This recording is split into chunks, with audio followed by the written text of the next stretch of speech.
same type rang out here and there. The number of bloomers turned out to be as high as nearly 1,000 when you break it down. The power of the rules, at the will of the white tiger, punishes every mouth hipper equally. A single thorn broke through the flesh and bloomed in the audience of the Republic of Big Chill. Scarlet dotted as the flower, twisted and grotesque. Aha! Terrified screams with a frightening human TI bouquet. The creepy scene sent chills down the spine of all the spectators in the room. This Chinese divine beast, its methods were truly ferocious. Even the Chinese audience couldn't help but draw a cold breath. However, on second thought, he thought of all the shameless acts of the Great Chill Republic. It's not like this result is unacceptable anymore. For this kind of underbred, white-eyed wolf, just hit it hard. Fight to the death. Up above, the white tiger of the Holy Spirit once again warned that if there is another act or act of power that tarnishes the name of my father, the next time, I will descend directly upon your homeland. Unlike the vermilion bird, the white tiger was never merciful to its enemies,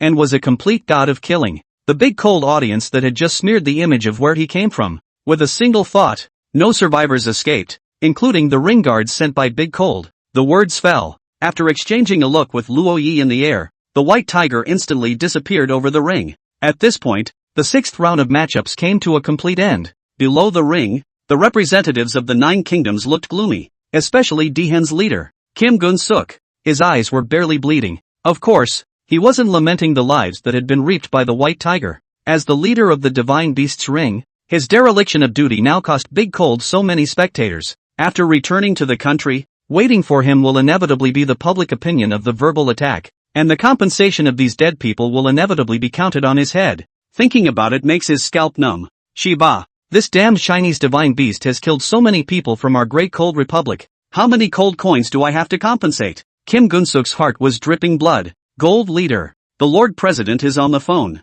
And it was at this point that the ring crew behind them suddenly walked forward and shakily handed over their cell phones. Kim Gun-suk's expression stuttered and he took it stiffly. Mr. President, Kim Gun-suk, I now inform you that your term of office ends here. Also, you have 1 hour to prepare $5 billion in compensation or your life doesn't belong to you anymore. Dodo dodo dodo. President Daehan hangs up in 2 sentences, which directly makes Kim Gun-suk break his defense on the spot. Pop. The cell phone fell right out of his hands. Kim Gun-suk's face turned blue. The president himself informed that there was no room for redemption, and that from now on, he was no longer the leader of the Daehan Republic. Not only that, 5 billion cold coins. It was his entire fortune there was still extra. This means that from now on, he goes from being a billionaire to a debt-ridden pauper. Saihachi. Nishihachi. After venting his anger, Kim Gun-suk's face was disheveled and depressed as he dialed the phone number of his wife who was in charge of his financial power. The number you are calling is empty. Please check before dialing.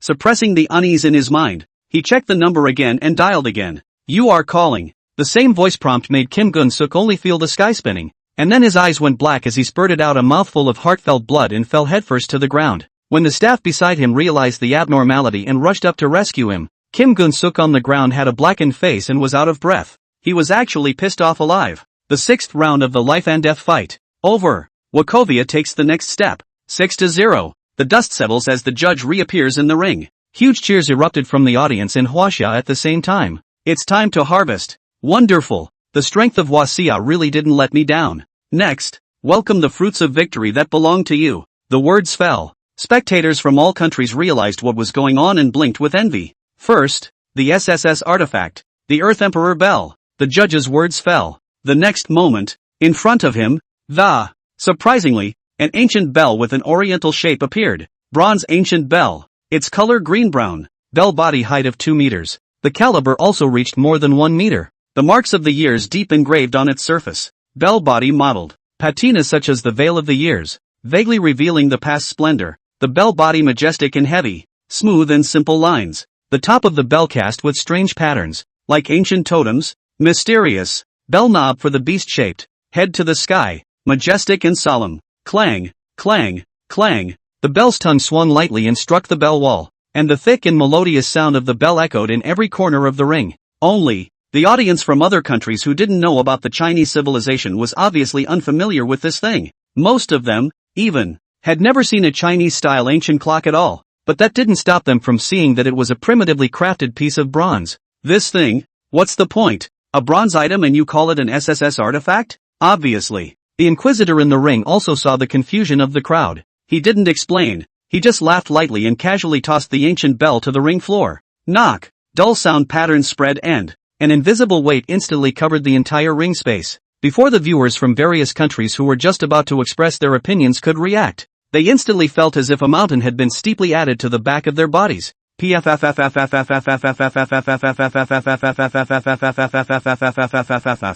a moment, the audience fell to the ground. Summoners from various countries stepped forward, summoning powerful divine beasts in an attempt to defend against this force. However, apart from the few national players who didn't fall at the first opportunity, more summoners, no different from ordinary people, simply went down without any resistance. At this instant, the beautiful country's representative under the field, Leo, had his mind spinning fast, and a brilliant light shot out from his eyes. And gravity-related effects. The power of the divine beasts above the SS was barely able to withstand it. What a treasure! He quickly cast his eyes in several directions in succession. There was no response. In the end, he could only suppress the agitation in his heart and coldly stared at Luo Yi in the field as well as the judge. Almost there. Just wait a little longer, and the world landscape will take a new turn. At that time, China will never again have the chance to bounce around like today. No matter what divine beast you are, it will submit to a greater power level. This baby, too, will be reattributed to the division. Chapter 59, Community of Human Destiny. What's it to do with dogs? Until the Inquisitor reared the earth bell up, the audience then regained control of their bodies. What happened? It just suddenly felt like my weight added more than a couple times. It's crushing me. I can't even move a finger except my eyes. Let's not talk about you. Look at those divine beasts. He's the one who's even worse. Those ones that were crushed and deflated. I remember they're A-ranked. The ring. The Inquisitor gave the explanation that the SSS grade artifact Earth Emperor Bell, the user can manipulate the Wanjun domain of a specific area and change it at will. Under the domain of Wanjun, no life can be spared except for the user himself and his designees. And the more powerful the individual, the greater the pressure they will endure. The power I just used was merely a bullseye test. probably only 1,000th of the power of the Earth Emperor clock, and only by fully recognizing the master will I be able to utilize its full power. Once fully activated, within the Earth Emperor Bell's Wanjun domain, SSS-level divine beasts will all be unable to move an inch.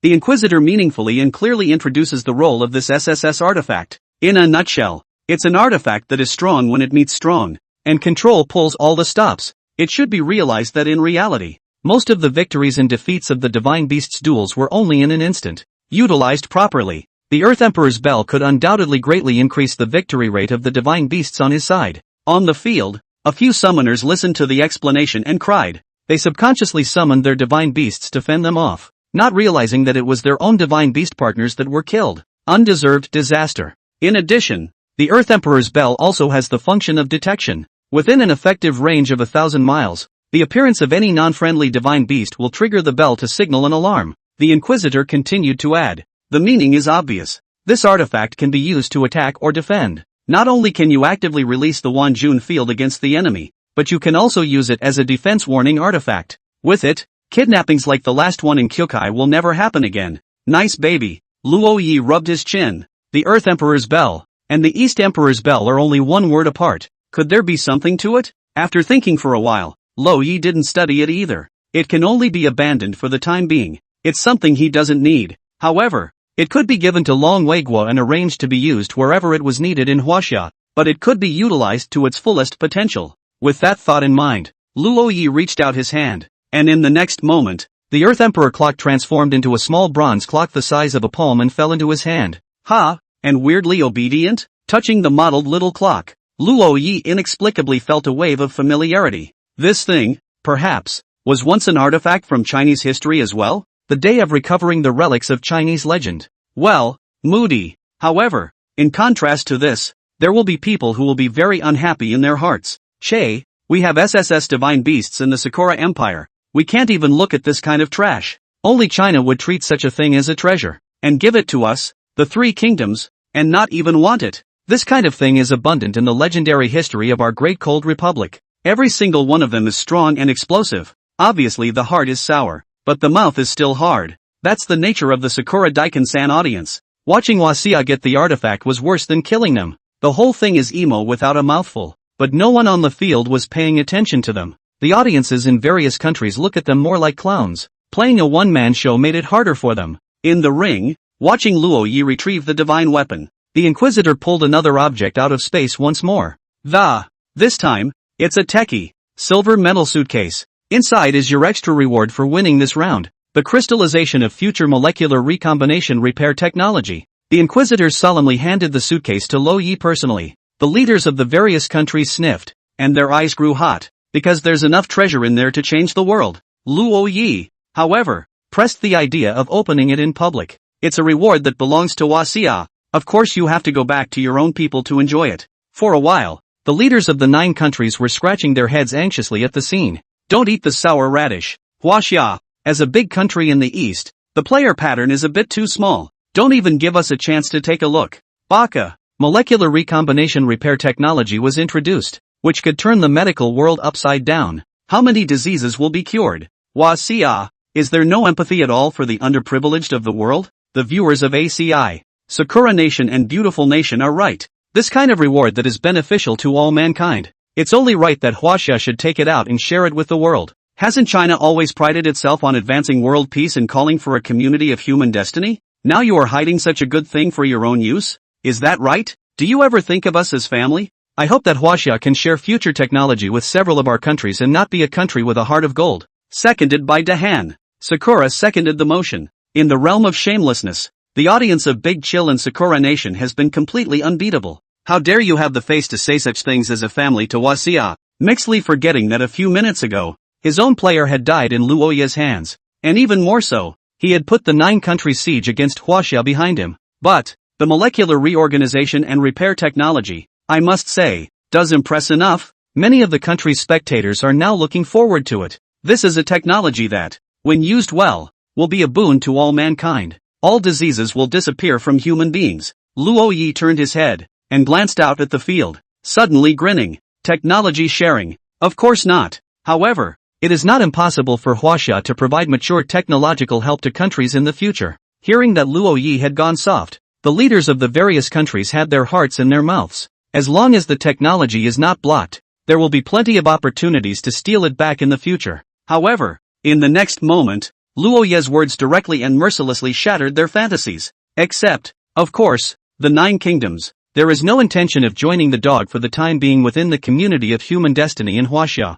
After saying that, Luo Yi sneered, and without looking back, he directly returned to Huaxia's battle seat. There is nothing more to say about the 9 kingdoms. There is and can only be one outcome, and that is to completely stomp them. Still want future technology? Go ahead and think about farts and eat them. In the audience, the countries were steeply quiet for a moment, and then huge applause erupted. They couldn't believe that Huaxia actually had such a pattern and was willing to open up to the world to help with future technology. For this alone, Huaxia has not lost the temperament and majesty belonging to a great nation. Compare that to the 9 countries that talk all day long. Looking at the audience of the 9 kingdoms again, all of them were grimacing and spitting. Hey, it's really like a dog that can't eat meat and is anxious to bite. Chapter 60, Fractured Memory is Recovering. Wah! Divine Beast Ring Countermeasures Bureau. After the battle had ended, Luo Yi and the others returned to Chinese territory at the first opportunity. Future technology, transported secretly away from the Countermeasures Directorate by an armed brigade personally front door. Luo Yi, I won't say more. Everyone in Huaxia owes you a favor. Your name will surely go down in history in the future. Long Weiguo looked at the Armed Forces Department's distant convoy and sighed in admiration. Without any hesitation, Luo Yi surrendered the suitcase that the 9 countries were eyeballing to the state. This young man, there's no telling. In the not-too-distant future, once the molecular reorganization technology is applied to reality, Luo Yi's feats will benefit every Chinese people. Commander Long, such words would be too out of place. In the ring, the country has given me the utmost trust, so it's only natural for me to respond. Luo Yi smiled. Besides, I'm just a common summoner. This kind of thing would just be a waste in my hands. Professional things should be left to the professionals. Plain and simple? Long Wei could not listen to such Versailles speeches, and fainted that if you're all poofy, then what's an old guy like me? It's fine to be modest, but don't you go too far, otherwise where will I put my old face? Ha ha ha ha ha ha. Speaking of which, Luo Yi remembered another thing, fished out the pocket-sized version of the Earth Emperor's bell from his pocket, and handed it over. This thing, let's leave it in your charge as well. Commander Long. The latter froze slightly. The country has already collected the future technology you won back. This is something we can't collect anymore. Ring life and death fights are not child's play, and you'll have an extra chance of winning with it. No harm done. Luo Yi lightly laughed and shook his head. At the moment, summoners are springing up within China, and it's not peaceful everywhere. Countermeasures Bureau headquarters is all but deserted now, and this is something that will greatly reduce the Countermeasures Bureau's staffing draw and more quickly identify and clean up security hazards everywhere. As for me, you don't have to worry. It's more than enough to beat the 9 kingdoms for another 30 rounds. There's no use for this. Long Weiguo is not an indecisive person. Luo Yi has said so bluntly. Then rejecting it would seem that he is a bit ungrateful. Besides, the function of this thing can indeed greatly help the Countermeasures Bureau to manage and detect today. You kid. In the end, all you've done is contribute to the country, and you've got nothing left. Long Weiguo had no words but to pat Luo Yi's shoulder with a heavy face. The highest medal of honor had long ago been awarded to the young man in front of him. With Luo Yi's current contribution, even if he wanted his position, it would now be just a sentence, and he would willingly step down to the second line. But Luo Yi never asked for anything in return. Even the 500 million that the country had specially rewarded last time, Luo Yi hadn't even touched it. Aside from the more aggressive dry meals, there is close to no desire for material things. In a trance, Long Weiguo couldn't even connect this young man in front of him. She, with Luo Yi, who treated his enemies with ferocious methods in the ring. Fortunately, Luo Yi was a Chinese. If there was such an enemy in China, Long Weiguo felt that he was afraid that he wouldn't be able to sleep well at night. Meanwhile, in Luo Yi's mind, Shimeji's voice rang out. Luo Yi, that one has returned. Hearing the voice, Luo Yi hurriedly bid farewell to Long Weiguo and returned to the dormitory.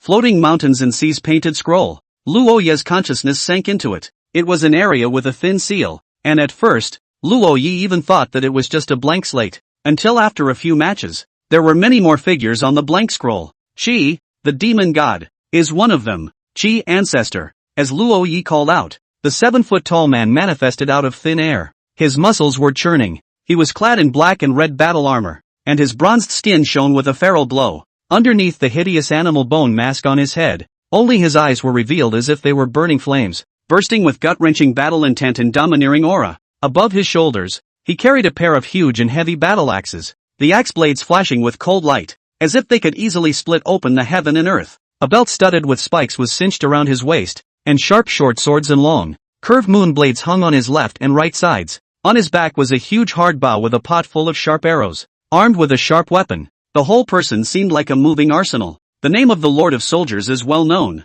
Kid, don't call me ancestor. The descendants of that old boy, the Yellow Emperor, are so oily. Luo Yi didn't say anything. Old ancestor. I just called you an ancestor. Why are you so greasy? And, next time you say something like that, why don't you press the corners of your mouth? Who would have thought? The legendary persona of the prim and fierce and brutal demon god was actually so foul-mouthed. To put it in a newfangled way, arrogance. For the arrogant old ancestor's reprimand, Luo Yi purely pretended not to hear, and continued to clap. The Chi ancestor, the later generations of the family, not divided, who recognized you as one of the ancestors of my Huaxia. There is nothing wrong with this. Humph, can you leave me alone next time for something as trivial as this? Ancestor, can you bear to see your children and grandchildren being bullied by a bunch of foreign devils? Hiss. Chi was silent. This is, indeed, a bit of a difficult question. How can his children and grandchildren be bullied and humiliated by foreigners? Putting it in his time, it was a straightforward matter of lifting up his clan and killing them directly. Humph. Japanese bandits. Sooner or later this king will kill his way into their base camp. Ancestors are mighty. Listening to this mushy horse's ass, Chi was satisfied. He didn't continue with the nonsense and directly threw out a cherry blossom taijutsu with a reddish blade. It's this thing that's acting as a demon. This knife is hosting several spirits. Don't touch it directly. They'll contaminate your mind. After saying that, Chi returned to the painted scroll and disappeared. Looking at the slightly familiar taijutsu, Luo Yi narrowed his eyes. Demon blade. Miramesa? Is this really Sakura's handiwork again? It's really. Damn it. At this moment, Luo Yi regretted letting Abe Kigo die too easily in the ring. Elder Shimeji, last time I remember you saying that the memories of Huaxia were returning, but according to my understanding these days, more than just the history of divine beasts, the legendary history of China is simply a complete disconnect, and even the divine ancestors, full of immortals and gods, one does not remember. I'd like to know how exactly the memories of HWA were lost?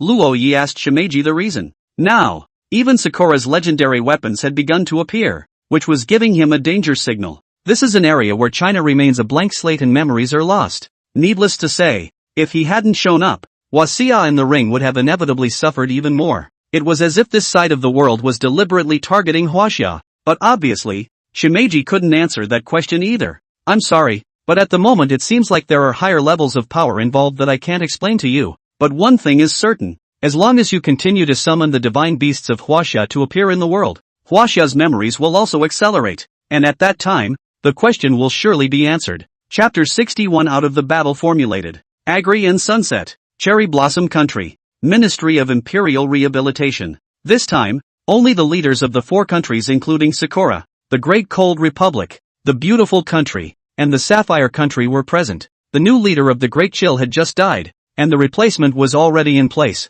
A middle-aged man in a suit who looked quite normal. He briefly introduced himself. My name is Seo Junhyo, and from today onwards, I will be in charge of docking with all of you in the Divine Beast Ring. Leo nodded. Guys, there are no outsiders, so I'll cut the crap. The opening of the mythic battlefield has reached the most critical point, and there are signs of awakening in Huaxia at this time, which is definitely a bad thing for us. Kalust, it's not because you guys were too big for your britches that you created the current situation. If you had sent out the SSS-level divine beasts earlier, how could Huaxia have popped up until now? Kalust, it doesn't seem like you, the Sapphire Kingdom, put in much effort. Did you? Miyamoto Shigezo said, displeased. The Beautiful Kingdom is now the main force in the mythic battlefield, so it's understandable that they won't make a move. But we, Sakura and the Great Cold Republic, have both already lost an SS-ranked divine beast. Unperturbed, Kalust squinted his eyes, pretending he hadn't heard. So who's going in the next round? For the record, we're under no less pressure, and the top divine beasts can't be disengaged for a while. Leo, Huaxia is now showing signs of a counterattack. None of us can afford to lose divine beast warriors in the positions we're each responsible for. My suggestion is to let the remaining 5 nations hold out for a round. And Malza, of the 3 kingdoms, has approached me more than once. Upon hearing this, Su Junshao frowned. Are you sure that those idiots from the Three Kingdoms will come in handy? I don't think they're even remotely weak compared to our Dahan. Hearing Seo Junhyo's words, the eyes of the three people present flickered. Are there no normal people in the Republic of Dahan except the brain-dead? With your strength, if you hadn't gotten lucky and gotten involved with the Chinese divine beast, there would be nothing for you at this table. Of course, such words must not be uttered. Leo let out a heave and warmed up. Even though the people of this country, agree, are stupid, their divine beasts still have some substance. Kalust, A.S. counts as one. There's one spot left. Who's going? Sunset, I think, is the only one, besides the A.S.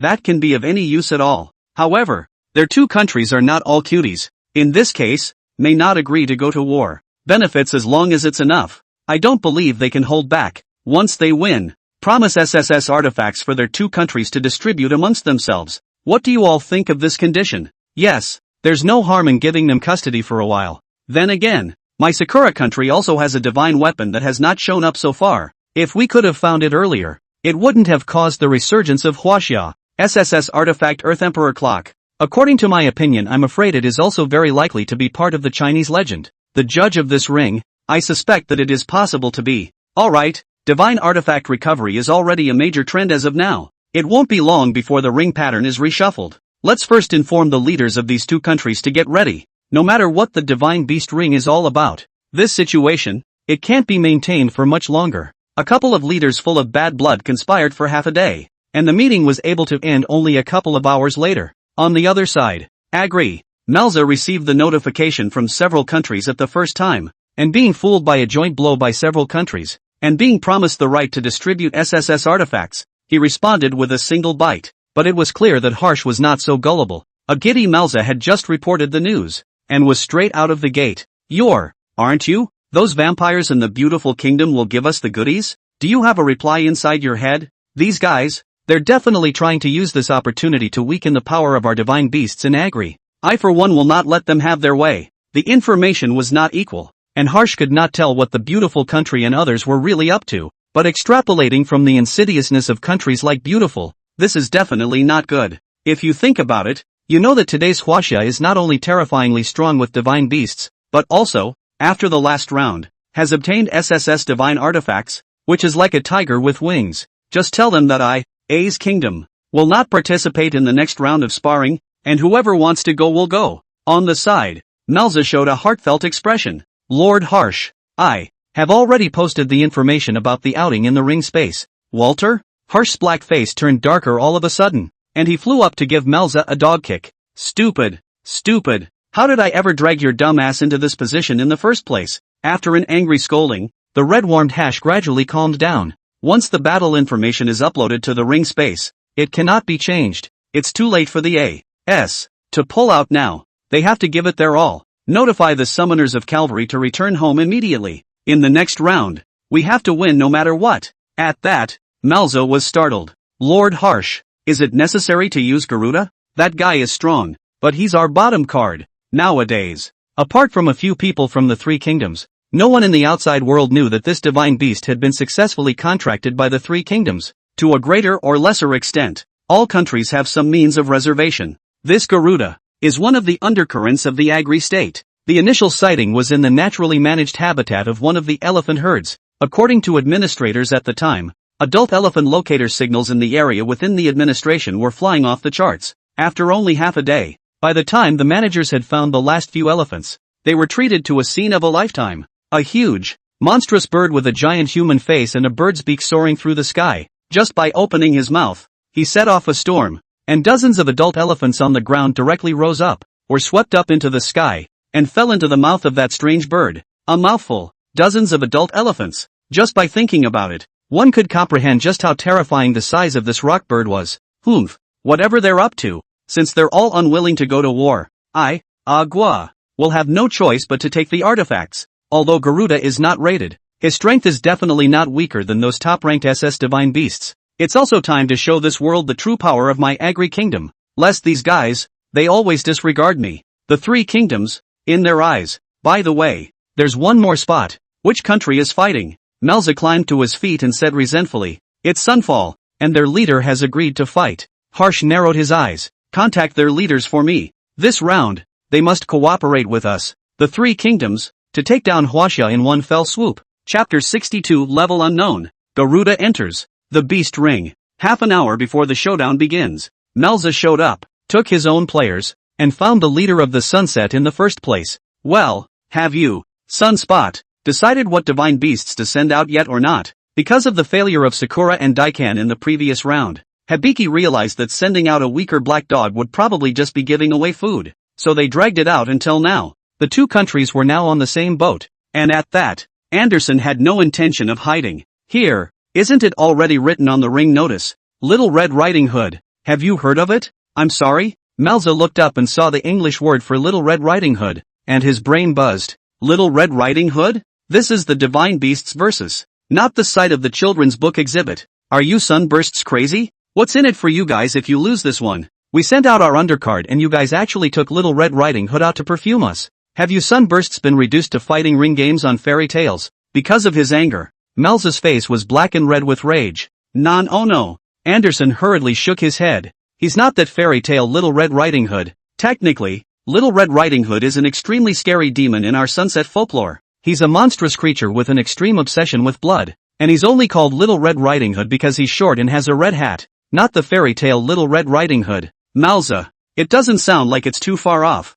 That's a lot worse. Anderson, wide-eyed and placid, explained that the Little Red Riding Hood, in our Sunset lore, is a horrific executioner who roamed the battlefields millennia ago. The favorite thing is to harvest lives and fill its red cap with the blood of its victims for its collection. This is such a slayer who has been constantly running around in the battlefield for 1,000 years, and has ordered at least 10,000 people to death with his walking stick in his hand. I wouldn't dare to say anything else. We've experimented with his strength, and SS-ranked black dogs are completely no match for him. Of course, if you don't find the name Little Red Riding Hood too intimidating, you can also call it by its other name, Red Riding Hood Demon. In light of the fact that the Aztecs have sent their undercard beasts, Sunburst thought about it for a while, but eventually decided to replace Black Dog with a stronger red-hooded demon. Again, this is one of the undercards that Sunset has never been in the ring before. Of course, within the country of the Sunset, the legend of Little Red Riding Hood has been around for a long time. For every divine beast that appears, the first thing that countries have to do is to make a strength assessment.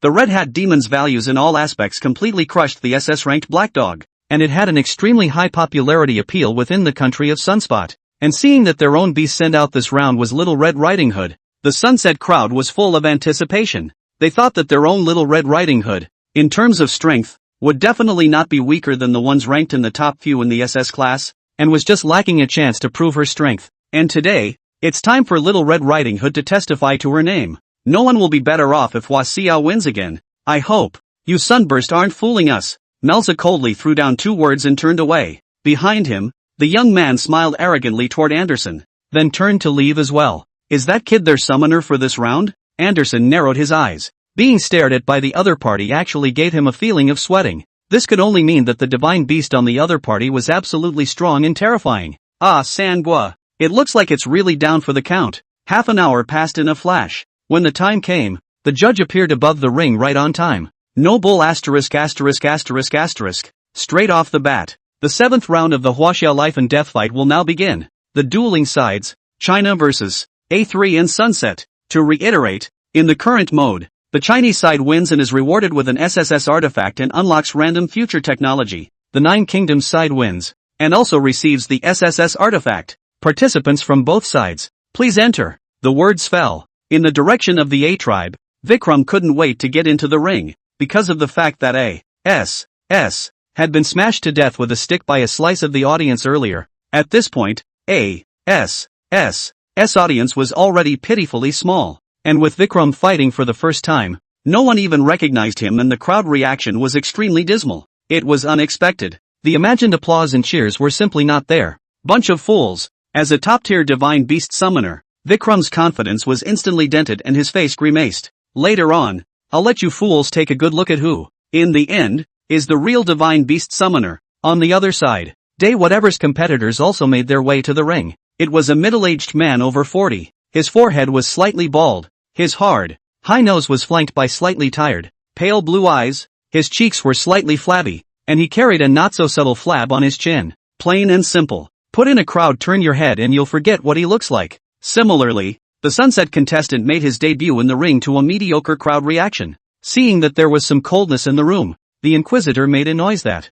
two contestants, both making their debut in the ring, introduce the audience to your contracted god beasts. At these words, Vikram forced a confident smile and took the lead. Vikram, agree. It's normal for people to be unfamiliar with me the first time I step into the ring, but I think all of you will remember me soon enough, because, later on, I will put Huaxia firmly trampled under my feet, together with my divine beast partner. As the words fell, he snapped his fingers. Behind them, under the ring, in the battle seats of the three kingdoms, several summoners drove divine beasts to appear, and dozens of wild elephants they had surprisingly bundled up arrived on the scene. After dropping off the wild elephants, they made a hasty exit. Hoo. At the same time, the sky gave birth to a huge eye of wind that, in the next moment, all these wild elephants were swept high into the air. At the same time, a sharp, huge golden beak came out through space and swallowed these wild elephants in one bite. New B. Space shatters. The human-faced gargoyle steeply crashes through the dimension and appears over the ring. Gorgeous feathered crowns draped his body in a multitude of colors. When the wings unfolded, they were like colorful clouds that covered the sky, and each feather took on brilliant colors, gold, red, and blue intertwining with each other and reflecting on the audience. Its body was muscular and full of explosive power, and its claws were sharp and huge, like giant curved hooks, enough to tear apart carrier battleships. Those huge eyes were like burning flames, sharp and hot, projecting down from the heights. Enemies, where? Tear him apart. Chapter 63, the 7th round of duels begins. Garuda, one of the sacred beasts in the mythology of the three kingdoms. According to the records, the Garuda rooks are divided into 4 classes, from high to low, namely, incarnate, wet, fecund, and oviparous. To be born incarnate means to appear suddenly without support, by virtue of karma. Dampness is born, conceived from dampness. Oviparous, born from the egg shell. Fetal birth, on the other hand, is born from the mother's womb. How to tell the difference is also very simple. Look at the color of the feathers. Legend has it that the incarnate Garuda is a full-bodied golden-winged man. Ovoviviparous and viviparous, on the other hand, have only a single color and do not even have humanoid features. And this one of Vikram's is undoubtedly a second-rate Garuda. On the origin of Garuda. According to the legend of the Agnes Day, the patriarch Garuda was the mount of the great god Vishnu, a secondary god. Its image is half man and half bird, bearing the head, sharp claws and beak of an eagle, while its body and limbs are no different from those of a man. Legend has it that Garuda was the brother of Aruna, the royal of the sun god Surya, and that Garuda's mother was enslaved by her husband's other wife and his son, Zonaga. Zonaga asked Garuda to fetch them the nectar of immortality as a condition for the release of his mother, who was a symbol of loyalty and great strength in the Athanasian countries. The 4th class of Garuda, all of whom are the children of the patriarch Garuda, possess the same great power. The legend of Garuda is not well known to audiences in many countries. However, the strong visual impact allowed them to intuitively feel that this one divine beast was powerful. The godly beasts of the three kingdoms are so huge in size. They seem to be very strong. This kind of statement certainly got the audience in a high. That goes without saying. This matchup, surprisingly, is the legendary Garuda appearing? And I'm announcing in advance that Huaxia is finished. Garuda can eat dozens of elephants in a single bite. Huaxia must send out some godly beasts that are big enough, or else there won't be enough for our godly beasts to stuff their teeth. Even though it's the first time I've appeared, I think that those SS-level divine beasts on the list are completely inadequate, and they're not even on the same level as our Garuda. Ha. What does Huaxia have to fight with us? The three kingdoms. China must be made to pay back the blood debt for killing that innocent civilian in my tri-state last time, and I suggest that when they lose this round, they feed all of China's spectators to Lord Garuda. What a great idea. The A.S. audience, wild-eyed. They looked towards the Chinese audience with a ferocious light in their eyes. It was as if he had already seen the scene of the great and happy retaliation after the defeat of Huaxia. The Chinese players, have they been too scared to go on stage? Mind you, it's too late now if you want to beg for mercy. In the ring, Vikram enjoys the gasps and stares from all around him, arms wrapped around his chest, mouth high in ambition. In his eyes, Huaxia was nothing more than a lingering power. As the summoner of the top divine beasts, he had a noble status and had been spending his time abroad, and had not paid much attention to the rounds in China. In various news stories abroad, the headlines such as China narrowly defeats Sakura, China wins in dishonorable way, how long can China survive, and professional analyses by various experts, etc. He had long been tired of reading them. Watcha! That's about it. A poke in the face of true power. The Chinese audience did not take his taunts to heart.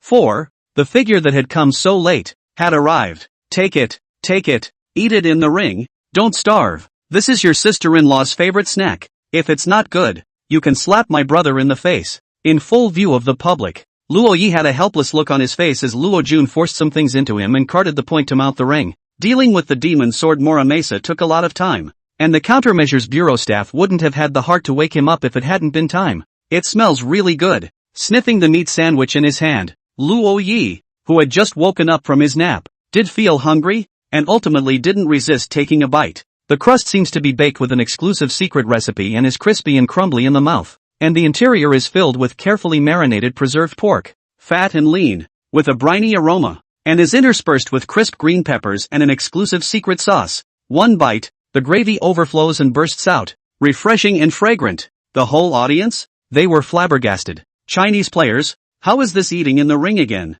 Across the room, Vikram's face changed from contempt to shock, followed by an uncontrollable rage. Luo Yi, after ascending the stage, didn't even take a proper look at him or his divine beast. Naked contempt. How long are you going to eat that? Luo Yi raised her eyebrows slightly, then relieved. That's right. It seems like you guys really don't have much to eat in Itriguo except for masala. But sorry, nothing for you. Finishing the last bite, Luo Yi sure wiped his mouth. Little did he know that his unintentional remark had hit Vikram right where it hurts. Vikram comes from a slum background and used to grow up gnawing on Kuan clay. It wasn't until he was 23 and contracted a divine beast that he was taken out of his hometown by the higher-ups. After going out into the world he realized that people from other countries in the world do not eat dirt. Since then, he has never returned to his home. He had completely abandoned that former home and family. He was different. He was now a human being. The thought of the unpalatable smell of dirt and his family rolling around in it all day made his body resist. Ha ha ha ha ha.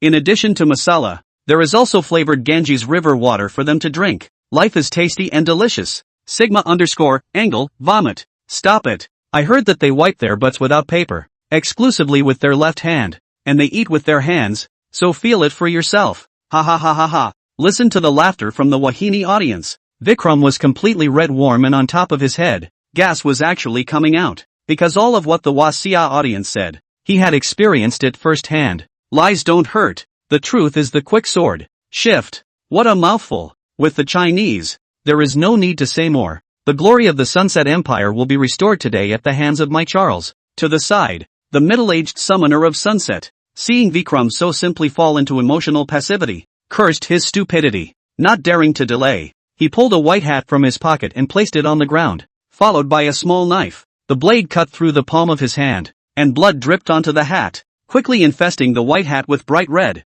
The simple summoning ritual is complete. Sunset Summoner, Charles, summon the divine beast, the red-hooded demon. Chapter 64, I'll feed you to mosquitoes today. Tap tap tap. Instantly, the ring trembled. The ground began to turn a dark red. A pungent smell of blood rose to the sky. The ring world quietly shifted. A desolate ancient battlefield replaced the original scene. Within the ancient battlefield, the smoke seemed to have just dispersed, leaving behind a deadly pallor. There were countless corpses lying horizontally and vertically. Their postures varied, some still gripping the blades in their hands, while others had their faces distorted, and their agonizing expressions were frozen in those lifeless faces. The blood stained the earth, giving it a weird dark red color under the sunlight. Broken battle armor, broken lances, and scattered arrows were spread messily between the corpses, and in the middle of this dead battlefield, there was a dwarf-like short figure weaving in and out of the corpses. He was short and ugly, with blood-red eyes, long protruding teeth, and long gray hair that trailed down to the ground. The most notable feature was the blood-soaked red cap worn on his head. With each corpse he passed, the red-hatted demon would take out his walking stick, stab them in the throat, and collect the blood with the hat on his head, seemingly happy about it. His skillful movements, and ugly, hideous face caused countless spectators to feel a chill run through their bodies. Red-hooded devil. Legend has it that he was born Sunset in a time of war and was born as a monster because his face was so horrible. Wherever he went, he was discriminated against and bullied, and even with his big, tattered hat, he still couldn't block the strange looks. The prolonged depression had warped the red-hooded demon's psyche. Desire, however, is what fundamentally changes a person. The red hat looks at a red hat, and having no money, he discovers that blood can stain a hat red just as well, and a terrible idea is born. Since then, he gradually lost his human identity and became a monster keen on collecting human blood. The Red Hat, thoroughly accursed object for him. In Sunset lore, the war years were even more of a heyday for Red Hats,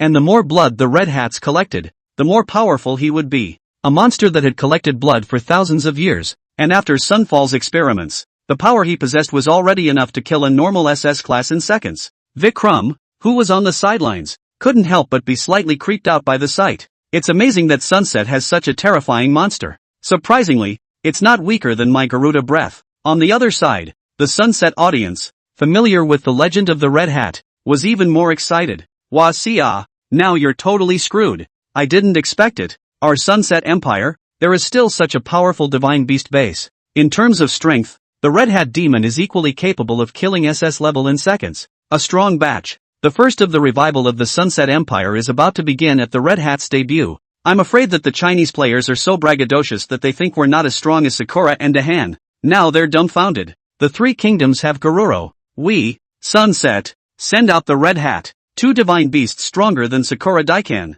What is China going to win with? Well done to the Sunset players. Let Wasia just laugh at us. The three kingdoms, and now let them never laugh again. Garuda, the red-hooded demon. Although they are all debutante beasts, but in the native spreads of each country, their presence is no less than that of Sakura's Tamagotchi, if not more so. You know, the last round of Big Chill players were not even considered battles, and to put it bluntly, they were simply deliveries. But now, the two SS-ranked mid-tier divine beasts combined their efforts, and they were definitely even stronger than the previous round of Sakura Dahans. Wasia, your winning streak ends here. I'll show you the price of humiliating me. Vikram and Charles are side by side and the momentum has reached its peak. They communicated their will to their divine beasts at almost the same moment. Kill. In the ancient battlefield, a large blood mist suddenly rose, and the figure of the red-hatted demon, in this blood mist, was like a ghost in the mist, so fast that it was blurred. The spectators in the audience could not quite capture him at all. Luo Yi squinted his eyes, again unable to see the other party's movements. Until, the next second, the skinny red hat had appeared under his eye at some point. An extremely ferocious smile appeared on his ugly and withered bark-like face, and the sharp corner of the bronze walking stick in his hand was already stabbing towards Luo Yi's throat at breakneck speed. The audience, who were half a beat slower to react to see the situation, had already begun to stifle their open-mouthed exclamations of surprise. High up in the sky, Garuda was likewise not idle. He vibrated his colorful feathered wings and instantly set off a huge storm in the battlefield. The battlefield was filled with flying sand and rocks, and the huge tornado of sand and dust closed in at a rapid pace, instantly locking Luo Yi and the red-hatted demon to death within a narrow range. The two divine beasts were unexpectedly in tune with each other. In an instant, Luo Yi had no way to get to heaven and was in a situation of certain death. It was in this moment of in-betweenness. Buzz buzz buzz. A string of voices like thunder suddenly rang out. In an instant, the red-hatted demon's face was alert as he pressed down on the red hat and flew backward. At the same time, the blood mist around his body was also closing up and disappearing at great speed. Even the storm raised by Garuda's was dispersed by his hard impact. What's going on? In the back, Charles's expression changed violently. What was it that could make his red-capped demon so afraid? Couldn't even care less about the fresh blood that was about to arrive. Spectators from various countries, who were just on edge, didn't get it right either. In the next moment, a familiar voice sounded at Luo Yi's side. Buzz buzz buzz. What a familiar voice. And it inexplicably feels like it's on fire just listening to it. Is it a swarm of mosquitoes? A swarm of red-winged mosquitoes, greeting the stunned eyes of the entire audience. Luo Yi smiled calmly. Huaxia Luo Yi, summoned divine beast, mosquito Taoist, level, unknown. The whole room was in an uproar as his words fell. It's really a mosquito. A single swarm of mosquitoes can be considered a divine beast? But if it wasn't a divine beast, what was the explanation for the red-hooded demon's reaction? Foreign viewers said they couldn't understand it at all. Loha didn't have that kind of heart for science. The so-called mosquito Taoist did not refer to a certain person, but only a swarm of mosquitoes gathered by countless blood-winged black mosquitoes. But don't let that underestimate them. These mosquitoes had sucked the essence blood of the Holy Mother of Turtle Spirit in the floodplains, and then flew to the western world of ultimate bliss and ate 3 of the 12 golden lotuses, the treasure of the Western Church. One must know that the Turtle Spirit Holy Mother herself was an existence that ranked second in strength in the flood. 12 golden lotus is the Western religion's town religion chi treasure. Defense is comparable to the East Emperor Bella column of the Nate treasure. This too, both failed to resist the mosquito Taoist's mouthpiece. So you can imagine how strong the mosquito Taoist was. Moreover, mosquito Taoist preferred blood. so it could be said that it was more than suitable to deal with the Red Hat demon. Don't you have a lot of blood? I'll feed you to the mosquitoes today. The thought was conveyed, and the mosquito Taoist chrysalis came out, surging towards the red-hatted demon, scaring the latter into holding his head in the middle of the battlefield. After resolving an opponent, Luoye's gaze looked towards the huge strange bird in the sky. The corners of his mouth lolled. Just now, if I heard correctly, it seemed that the audience of the Three Kingdoms was clamoring for China to come up with a bigger divine beast. Pretty good. It's your choice. Chapter 65, There is a fish in the North Sea and its name is Kuan. Sunset seems really old. The red-hatted demon who survived for 1,000 years and came out with a decent rendering, only to turn his head and be chased by a swarm of mosquitoes holding his head. This comical scene directly made the Sunset audience, which was still raising their arms and cheering, quiet as if they had seen a ghost. Put. Just now he said something about being able to kill SS rank in seconds, and now he's being chased by a swarm of mosquitoes. Sunset wouldn't be specifically in charge of being funny, would it? That's right. How can there be a divine beast that is even afraid of mosquitoes? The Red Hat Demon Man is simply the shame of divine beasts. Just now, it was just a little bit short of the Chinese player dying a death-defying death. I now have reason to suspect that the Sunset Empire and Wasia are conspiring to put on a show. Soga. It must be so right. Damn you. Sunburst. How dare you betray us? Put your mom's ass on the line. Red-hooded devils are strong alright. Just don't know now. Baka. Who would believe this kind of nonsense? A divine beast would be afraid of mosquitoes. You, Jaburo, are waiting to be sanctioned by our 8 countries. The battle had only just begun, and the Sakura Nation was already cursing with the Sunburst viewers. In the eyes of Sakura Nation,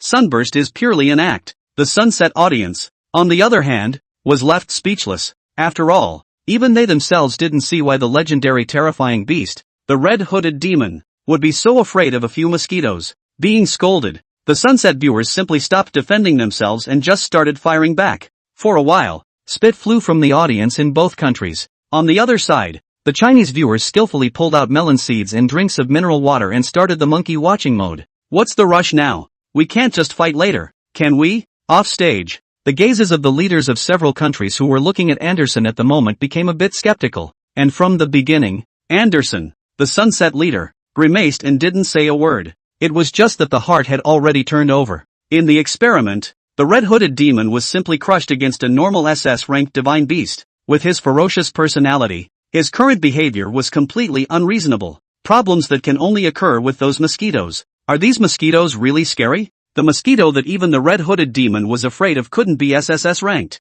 He couldn't figure it out at all. On the other side, Vikram in the ring also felt a loss of face. Sunset's current performance was equally disgraceful to him as a teammate. The debate in the audience, combined with the news of the experts seen abroad, suddenly made him realize. So that's how it is. Despicable Chinese. This is the only way you can survive in the ring. But so what even if there's less sunfall? Do you really think that one-on-one you'll be able to win against me?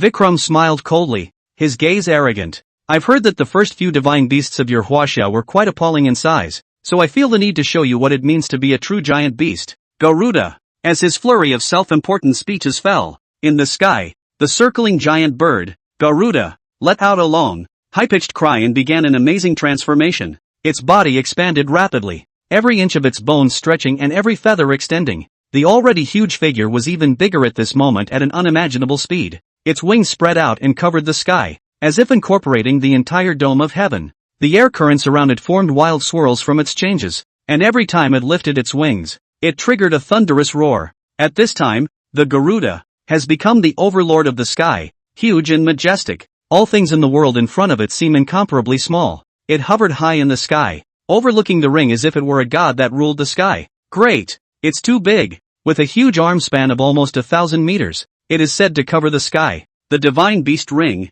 There has never been such a huge divine beast. Even SSS-level divine beasts didn't have such a terrifying size. Heads up. Luo Yi swept a glance at Garuda's gigantic phallic form, smiled calmly, and looked at Vikram.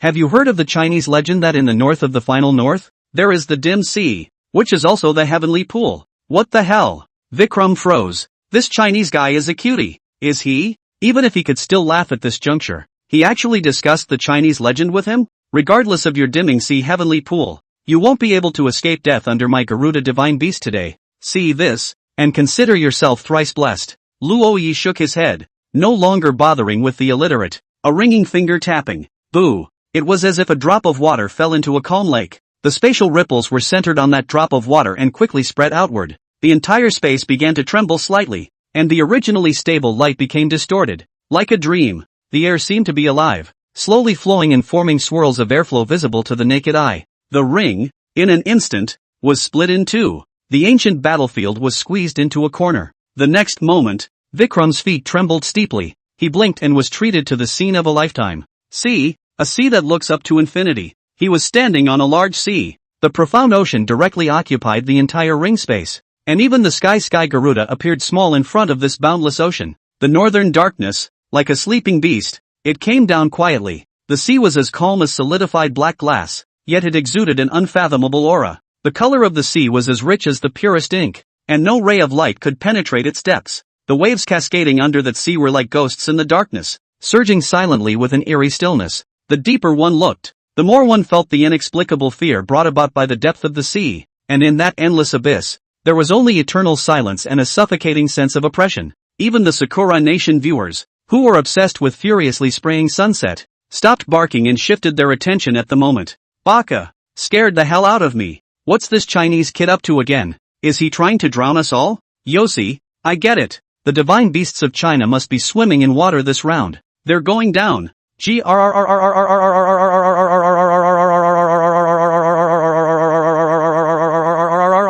Chinese player, this idiot, actually trying to summon a water divine beast in front of the falcon divine beast. Isn't this purely sending them to their death? The Chinese player seems to have run out of cards. Congratulations! In a matter of 3 words, the Sakura spectators made up their own mind about an ending that was unfavorable to China, completely forgetting how their own players actually lost on stage. The simplicity of this one-line brain circuit is amazing. Although he hadn't seen Roas Divine Beast at this point, Vikram's mood at this moment was similar to the reaction of the Sakura audience, because in their legends, the Garuda is the one who feeds on Naga sea serpents and the like, and the heavenly grasps the water genus. What had been a little apprehensive was instantly stabilized. The winner is already decided. At the thought, Vikram smiled contemptuously, looking confident that I'll give you a chance to summon your divine beast. Garuda has a big appetite. I hope you won't let me down. Chapter 66, If you don't give me face, I'm going to flip.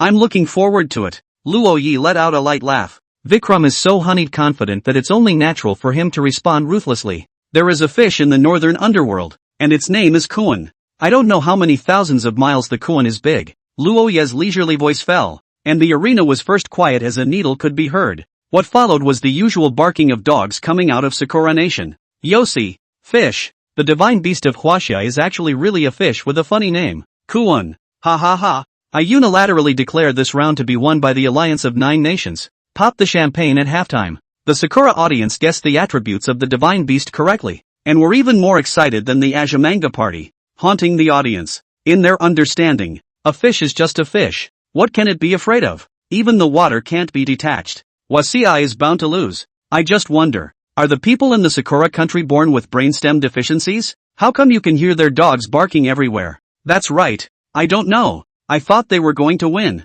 I seek to think that they seem to have no oil to win the Chinese, right? Didn't know it before. Now the more I look at the cherry blossom people, the more I think really admire Wasi. They can actually put up with this group of creatures screaming in their ears every day. Look at the Chinese audience, and then look at Sakura. What a difference. Watching a match and barking like the dog next door to my house. Noisy as hell. Fark. I'll make you scream again. The onset of the Sakura Nation's audience one after the other had finally ruffled feathers, and they were immediately mobbed by the audience of various countries. Mineral water bottles, leftover bucket noodles, stinky socks that haven't been washed in 3 days, blood-stained anti-towels. In an instant, all sorts of miscellaneous objects were thrown onto the audience of Sakura Nation, smashing a group of little devils holding their heads in disarray. The center of the ring. Vikram scanned his feet warily for a long time, still failing to see anything fancy. It also gave him a few moments of impatience. How long are you going to drag this out? I'm warning you. Whoa, whoa, whoa. Without waiting for him to finish his words, the originally calm northern underworld deep sea quietly rippled. The sky was steeply overcast, and the wind was howling. The originally calm sea began to stir, and tiny waves gradually grew larger, chasing and colliding with each other. Immediately after that, the gusts of wind became more and more violent, and the waves rose like giant beasts, surging and lifting huge waves dozens or even hundreds of meters high. The bottom of the sea. There's something. The ring erupted with gasps of surprise, and some of the more eagle-eyed spectators had already spotted the end of the line. A huge silhouette loomed out of the deep, dark northern underworld. It's too big. So big that the audience that spotted him couldn't believe their eyes. This is the fish of China? Bang! In the next instant, the seawater of the northern underworld erupted in all directions like an explosion, splashing up 10,000 feet of water. Caught off guard, Vikram's little body took off straight away. If it wasn't for Garuda's speed being fast enough, this hit alone would have been enough for him to make him lose half of his life. Damn! What the hell was that? The woefully wet Vikram fixed his eyes and his gaze froze. Just see. The seawater was split by an invisible force, forming two abyss-like walls of water. In the midst of that, a behemoth that could not be seen to the edges of the sea wrestled its way out. The huge dark scales on its body surface, each one as big as a house, sprinkled light on its wet body, folding out a brilliant light. The two eyes were like two huge suns burning with blue flames, and the rows of sharp teeth were like giant stone pillars, glittering with cold, ghostly light. That incredibly wide back was more like a sprawling continent. Vikram had never seen anything like it, resembling a whale, but never a whale. He flew. The steeply unfurled wings were like continuous dark clouds hanging in the sky, and each feather was like a thick giant tree, flashing with colorful light. With just a single display, a fierce wind whistled up. Garuda's body of nearly 1,000 meters was actually somewhat unable to protect Vikram at this time, and kept flying back in the air. If it wasn't for the fact that the ring dueling space could be extended infinitely, this would have been forced out of the ring. Is this the divine beast of China? Vikram's heart trembled as he suddenly remembered the bold words he had just spoken, and an uncontrollable chill shot up to the sky. However, the Koan Pang did not make a direct move against him, but continued to stir his wings. Every flap of the drooping sky's wings was as loud as a thunderclap, and space seemed to be trembling. The gusts of wind whistled under its wings, forming a huge cyclone, and with its majestic power, the next moment, the Koan Pang Tuan rocked up to the 9 heavens. With a crash, the ring space was shattered in an instant. At the same time, the real world, all the Chinese nationals saw that huge figure rushing straight into space. Mama, there's a monster. In the crowd, there were little girls hiding in their mother's arms in fear. The girl's mother, however, smiled broadly and soothingly and, "Baby, don't be afraid. That's not a monster. That's our Chinese divine beast. It's to protect mom, dad and baby. Oh, hoo. The divine beasts of China are awesome." Once the little girl heard that it was to protect herself and her family, she was not afraid and clapped her little hands happily. By now, Luo Ye's name was well known in China, the legendary summoner who awakened the divine beasts of China one after another in the divine beast ring. He has done enough to go down in history. The state has also issued a special circular. If a vision appears in China during the ring duel, there's no need to panic. It's our hero summoner, fighting for our country. Water facts. Meanwhile, it's the same space station and the same two unlucky people. When they saw the huge Kuanping that instantly leapt into space and incited its wings to roam recklessly in the map of Huaxia, the two people were directly dumbfounded. However, taking a closer look at it again, they suddenly realized something even more horrifying. On the back of that huge monster, there was actually a human figure. Luo Yi didn't feel any discomfort at this time. The Koan Pang used his power to protect him. Not a bad feeling for a first-time astronaut. Noticing the two men at the space station, Luo Yi turned his head and grinned. The two men in the space station went green in the face for a split second. Fark.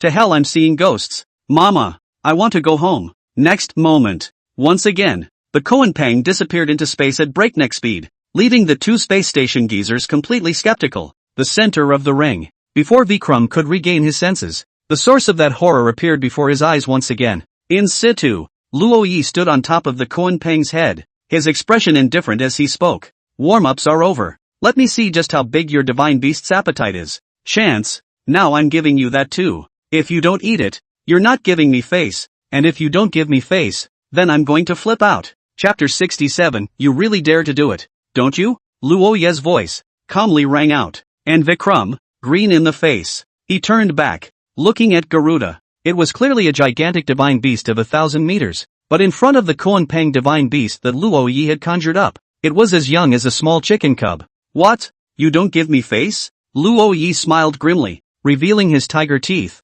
Then I'm going to be furious. Moo-oh-oh. The Koan Pang also cooperated by emitting a thick voice, seeming like a thunderous sound coming from the distant depths of the 9 heavens, deep and majestic, resounding throughout the ring space. Even the Inquisitor, in a rare move, was startled and appeared at the edge of the ring. He gazed at the Koan Pang beast, a trace of shock flashing in his eyes. This divine beast is strong. I'm afraid it's the strongest batch in this side of the ring world. This guy, just how many more divine beasts does he have? The Inquisitor looked over at Luo Ye's figure, showing a puzzled look. It was reasonable to say that China's Qi should not still have such a backbone. However, it was clear that with Luo Ye's appearance, Huaxia's Qi had turned from decline to extreme prosperity. Even he couldn't guarantee, right now, that he would be able to achieve complete control of both sides in the ring. The strength of the divine beasts in Huaxia had clearly exceeded the boundaries. Ring center. Vikram's fists unclenched and tightened and unclenched, and his face went from green to red. This man and beast were simply cooperating and teasing him.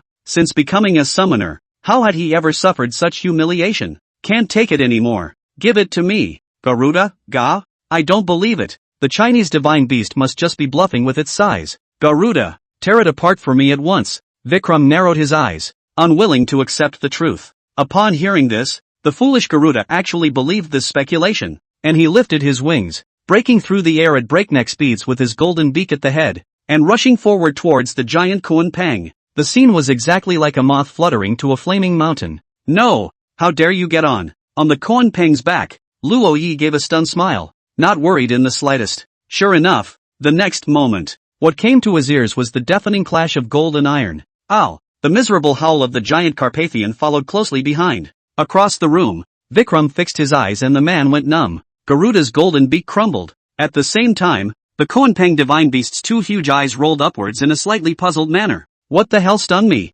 Strange itch. Most of the time of predation he traveled through galactic space, except for the time he spent perched on the bottom of the North Underworld. The scale armor on the surface of his body, not even a spatial crack could leave a single mark on it, and his defensive power could be imagined. Even when Garuda chipped off his golden beak, he failed to inflict a single bit of damage on him, instead giving himself a painful flurry in the sky. Impossible. What kind of monster is this? Across the room, the shocked Vikram's voice changed tone. In the experiments of the A.S.S. With the same move, Garuda had easily pierced through 100-meter thick steel plate. And now, in the face of the Chinese divine beast, it was the beak that gave way. The audience was even more in an uproar. Iluago. This Chinese beast is simply invincible. The Three Kingdoms beast really suffered old crime. I look at all the pain. I'm afraid Ogway is going to lose again in this round. This Chinese divine beast is too terrifying. I can't imagine how he's going to win at all. Shiba. It's just thick skin. How can you call it invincible?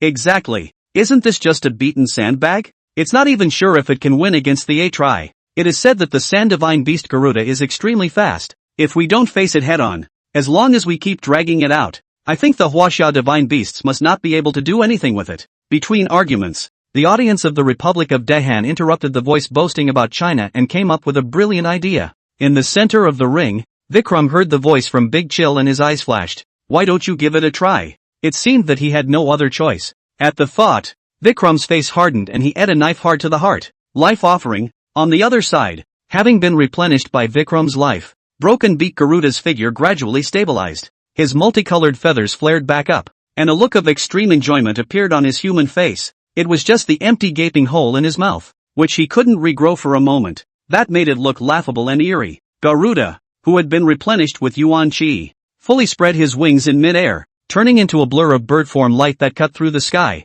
Even the air was slashed with huge black cracks. The extreme speed of the Garuda is soothing, and Vikram's slightly tired smile returned to his face at that moment. In this round, count yourself lucky in Huaxia, but if you want to win me, you can't do it with you. Draw. In the ring, there have been draws against each other. It was a match between Sapphire Kingdom and Sakura, with Sakura Kingdom's Great Tengu controlling the storm and hardening the Crystal Lion until it ran out of power. And eventually both leaders had no choice but to call a halt and tie the match. Although the Chinese divine beast was not slow, but in terms of flexibility, it was far worse. Think about it, such a huge body, even if it was flexible, it could not be compared to Garuda. Garuda couldn't deal with the Chinese divine beast, but the Chinese divine beast, likewise, couldn't help him. How dare you believe the bull **** of the Great Chill Republic? In place, Luo Yi shook his head, disillusioned. Elder Kunlun, it's time to eat. Moo dash. Buzz. When the kunai tone fell,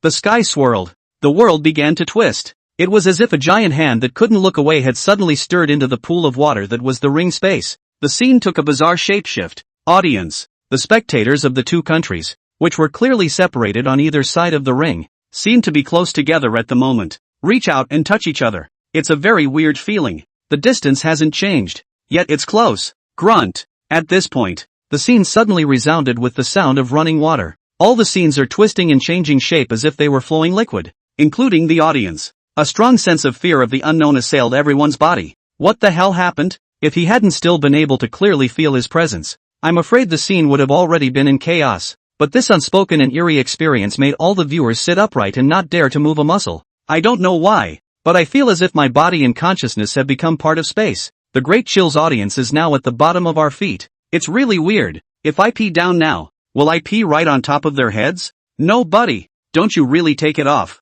What if you give them a taste? Come on you too. Cut the bull ***** and watch The Ring. I don't know who in the audience shouted. Everyone's gazes coincidentally looked towards the center of the ring. Chapter 68 Unexpected Punishment. The center of the ring. The lofty mountain-like body of the Kuanpang hovered silently. Its feathered wings that shimmered with mysterious light only gently flapped, and the space around it was then flooded with layers of treacherous ripples. In mid-air, Garuda seemed to be caught in a quagmire, and the extreme speed that was originally enough to cut through space now made it difficult to incite his wings. He desperately wanted to break free, but realized that the more he struggled, the more he was tightly bound by this twisted space. Each impact of the fluctuations caused his figure to involuntarily tremble, and his speed plummeted. Space was like an undulating wave, wave after wave, cascading and gathering towards the center. Meanwhile, Vikram's eyes were also filled with despair and fear. How could he escape from a predicament that even Garuda couldn't break free from? Right in front of him, that which was close at hand and greeted him, was clearly the Kuanpang divine beast's huge mouth that was as deep as an abyss. Loya's voice, which sounded like a hypnotic spell, became the last thing Vikram heard. The divine beast, Kuanpang, possesses the ability to control space, able to travel freely through any space, across different dimensions or realms, feeding on stars and making pools out of rivers of stars. Not to mention Garuda. Even if your Vishnu himself comes, he will be immediately reduced to food. Remember in your next life, don't go against China. Before consciousness dissolved, Vikram welled up with a deep hatred. He himself was in this situation by listening to the fracking experts and foreign news, and those bad ideas from Big Chill. I won't let them go even if I'm a ghost. Surrender early, and you might be able to leave a whole body behind. This San contestant, who had brought with him a deep contempt for China when he first appeared on stage, disappeared into the Kuanpang's mouth along with his divine beasts with a heart full of indignation. Buzz. The sky is spinning. The ring space was once again back to normal. At the same time, what disappeared was the divine beast Kuanpang. Before the crowd could regain their senses from the shocking scene, they heard the angry and furious curses resounding from the center of the ring. Fark, Red Hat Demon, stop hiding and hurry up and crush them for me. Stupid, stupid, stupid. What the hell are you afraid of? The ancient battlefield recrowds the ring space, and Charles is still jumping around in the ring. I have to say, the red-hooded demon is still a bit of a powerhouse. After being chased by the mosquito Taoist for half a day, he was still tenaciously running for his life. Hole in the ground, drilling piles of corpses, skillful lot. But even if he escaped skillfully, as long as he didn't break away from being in this ring space, he still couldn't get rid of the swarm of mosquitoes hanging behind him. Where did Vikram go? Noticing Luo Ye's reappearance, Charles was also on guard. For a moment just now, it was as if he had detached himself from the ring space, and everything but the divine beasts and mosquito swarms had disappeared. He didn't even know that Vikram and his god beasts had been boxed. Oh, treated as boxed. At the moment, he was still godawful outside of his state. At this moment, the entire audience was silent and stared at Charles in silence. Fark, what the hell is going on? Charles, sensing that something was wrong with the atmosphere, took a few wary steps back and threatened, under his breath, don't think that if my divine beasts lose their battle power, Huaxiao will win. Vikram's divine beast. In terms of strength it's still above my red hat demon. Today Huaxiao will definitely lose. Upon hearing that, on the battle seat of the three countries, Melz's face darkened. In hell, that's the pot calling the kettle black. Labor's players have GA and you're still blowing you? Ha ha ha ha ha ha ha. Now I really doubt if this guy is an undercover agent of my China. Undermining people are so blunt. Look at the face of the tribe leader.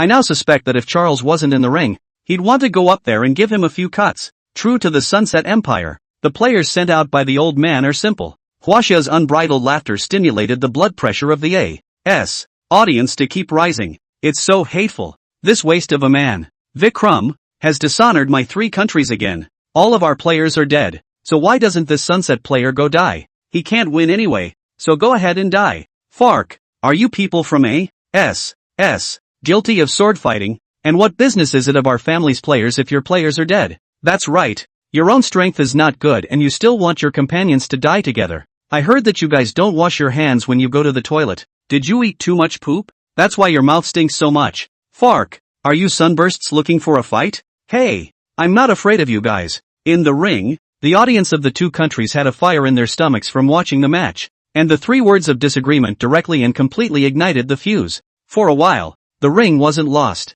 The 2 allied country viewers fought first instead. In the ring, there was chaos, and a fistfight of 1,000 men in an extremely spectacular scene of mayhem. However, in response to this situation, none of the leaders of the 9 countries actually came out to stop it. Even Anderson and Malza, the leaders of the 2 parties, were grimly silent. It's a travesty of travesties. In the center of the ring, Luo Yi lost his smile and shook his head. The people of a country like the 9 kingdoms, which are like rogues and gangsters, are no better. As soon as the situation is unfavorable to them, they immediately reveal their crude nature. Mosquito Taoist, stop playing. After thinking about it, Luo Yi didn't delay any longer. The voice fell. That red-hatted demon who was still running away only felt a chill steeply strike his back. The Mosquito Taoist's compound eyes collectively erupted with red light, and the speed of the outburst in this instant instantly increased by more than 10 times. The red-capped demon couldn't even react as an intensive stabbing pain came from his back. Immediately afterward, in full view of everyone,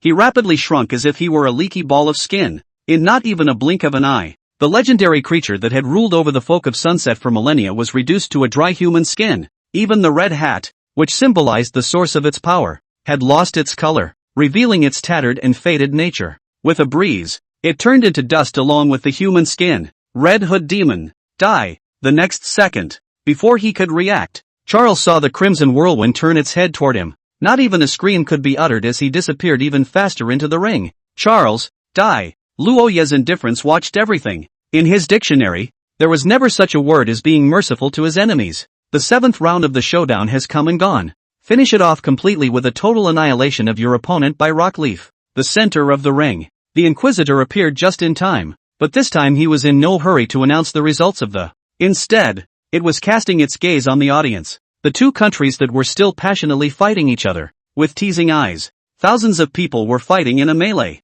Fists and feet without eyes. Some people had already died in this melee. Even the spectator seats of the neighboring countries had suffered from the ripples. Agnes Day, Sunset, the spectators of your 2 countries are openly disturbing the order of the ring, and you must be made to learn a lesson. Punish both of your countries by demoting random SS-class divine beasts to the 3rd class. When the tone fell, the audience of the 2 countries that did it were suddenly dumbfounded. The audience in each country froze, then burst into laughter. Even if you lose, now you have a punishment on your back. It's really self-inflicted. In particular, Dahan and Sakura, who were allies, were likewise sparing no effort in making mocking noises. Baka baka. What a crude little cutie from both countries. Unlike us, the great Sakura Empire, who didn't even fight back even though we were just surrounded by so many people. We, the Dahan Republic, are likewise a country with a deep historical heritage, and the quality of the country's name is so high that we would never do something as rude as they did. An opponent's taunt is never better than a teammate's knife.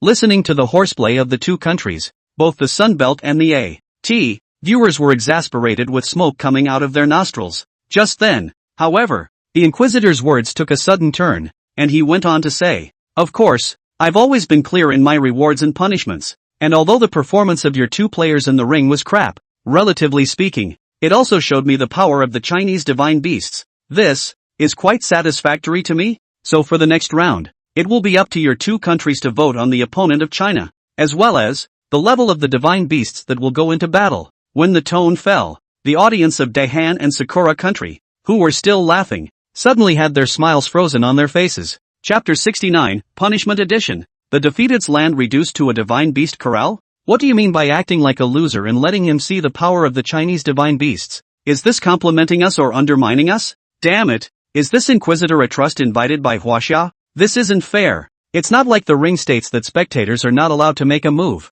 so why should we be penalized by having our divine beasts demoted?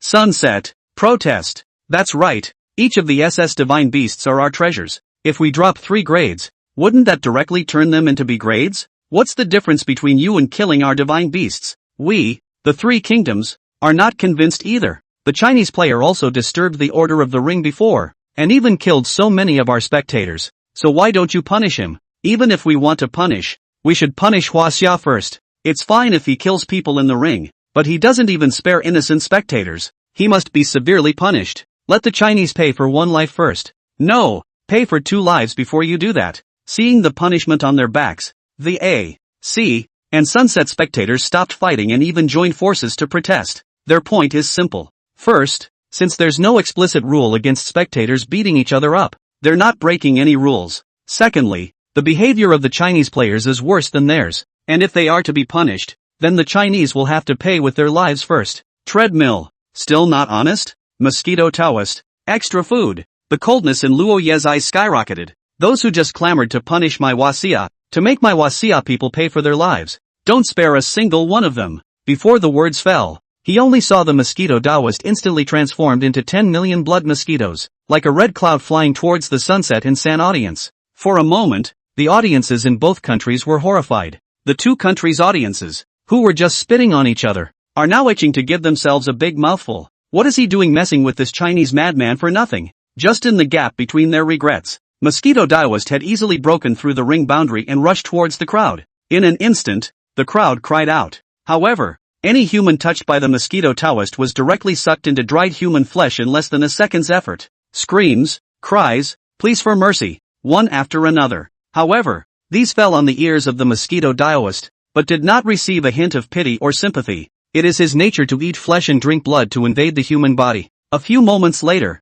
the only thing left in the air were the densely packed blood mosquitoes, as well as the dried-up corpses all over the ground. The spectators from the other countries were silenced, and their eyes were filled with fear as they looked at Luo Yi. It's too hard. This was the second time that Luo Yi took a shot at the audience. Although this time, there wasn't a single drop of blood in the ring, the number of deaths was even far greater than the last time. No one, including Sunset, who insulted China and tried to start a fire, escaped. Now these people, all of them, had become the feeder of Mosquito Taoist. Luo Yi stood in the center of the ring, looking at what was in front of him with unimpeded pleasure. For your life? You want one life for 2? Do your dreaming. As long as he was present, no one would be allowed to try to victimize any of the Chinese spectators present. Every Chinese spectator who came to the fight had signed a waiver of liability by hand. They are not afraid to lose their lives. Even at the lowest point of China, these lovely people still did not give up on the scene to cheer for China to the end. With such a brave people in China, what can the cowardly and fearful trash of the 3 kingdoms and the Sunset compare with? For your life? Don't even think about it. A few breaths later, when Mosquito Taoist disappeared over the ring, what was left of the original audience of nearly 10,000 people in San and Sunset was already very few. These, all of them, were viewers who had just not participated in the vocalization of HWA. They stood there among the sprawling piles of dry corpses, their faces white and their 2 strands warring. How could they have never imagined that Luo Yi would be so ruthless? One shot, and it's going to take the lives of millions of people. The eyes of the spectators from the countries that were outside the situation looked at Luo Yi with even more fear. If this was in reality, the scene of 10,000 people spitting in their faces would inevitably be rare. But once I saw the misery of the A.S., and the Sunset, no one had the courage to dare to speak. No strength. Just keep your mouth shut. Otherwise, it's a loss of life. Compared to the horrified viewers from various countries, the Chinese viewers were enjoying themselves. It's simply great. Cool. It's long overdue. Against such stupid fools who don't grow a brain, they should be taught a good lesson. The Divine Beast Ring is supposed to be a place where strength is honored, and to dare to point fingers at the actions of the strong in such a place, I have to say that these people really don't have a brain. I, the Great Bear Nation, find nothing wrong with it, and must support the old iron of China. The Chinese viewers found nothing wrong with it. Friends of Big Bear Country likewise expressed their support. Melza and Anderson below the ring look on in disbelief at the tragic scene in their own audience, but they forced themselves not to explode, and instead looked at the Inquisitor. My lord, the Chinese contestants are killing people wantonly, disrespecting both you, my lord, and the rules of the ring. I hope you will punish him severely at once. In the eyes of the 2 of them, it seemed that Luo Ye's behavior belonged to crossing the line and would definitely annoy the judge. Yet at the word, instead, the Inquisitor suddenly laughed softly, his tone odd. Punish him severely? Why should I punish him severely? The Inquisitor turned around and looked at the leaders of the 2 countries, and his tone gradually became cold and, having a problem with my resolutions, ignoring my rewards. and bargaining with me. So, do you guys think I'm soft? As the words fell, the Inquisitor, without looking back, raised his hand to face the audience of the two countries and gave it a false grip. Bang! There was a violent explosion of that audience of the two countries that survived Luo Ye's hands exploded en masse in a split second. Gaudy blood flowers bloomed all over the audience, but there was not a single lucky survivor left. No one was spared. The audience of both countries. Total annihilation. TSK. In the ring, Luo Yi couldn't help but slightly side-eye this judge. He was a bit more ruthless than he had imagined. However, the Sun Belt and Tri-State crowd did float, daring to question even the ring rules controllers. It was purely his own doing that brought him to this state, and he had no one to blame. Under the ring, the two angry Malza and Anderson were like being doused with 2 buckets of ice water, instantly chilled to the bone. All that remained was endless trepidation. Or was I too kind? The judge's lofty voice rings out. Ever since Huaxia opened the life and death fights, there have only been rewards and a lack of punishment, which is why you 9 countries have let your guard down again and again and have lost one after another. Now, it's necessary for you to reacquaint yourselves with what the Divine Beast Ring really is. In the next round, there will be no limit to the number of single or double players in the duel, and the reward mechanism for the winning side will remain the same, but there will be a new punishment mechanism for the losing side. The losing side, the mainland, will become the winner's side Sacred Animal Corral for a week. But don't blame me for not reminding you that there are still 2 more rounds before Huaxia will be cleared. And once you are cleared, what you 9 countries will end up facing will be the ultimate punishment that is even more horrible than this. Chapter 70, Heir of the Dragon, Chinese Totem. The Inquisitor's words directly caused the faces of the leaders of the 9 countries to gloom. The loser country becomes a stockyard, limited to 1 week. If Huaxia wins, those divine beasts that Luo Yi had called into play will descend on their native land one by one without restriction. Hiss! Even Lion in the land of the beautiful.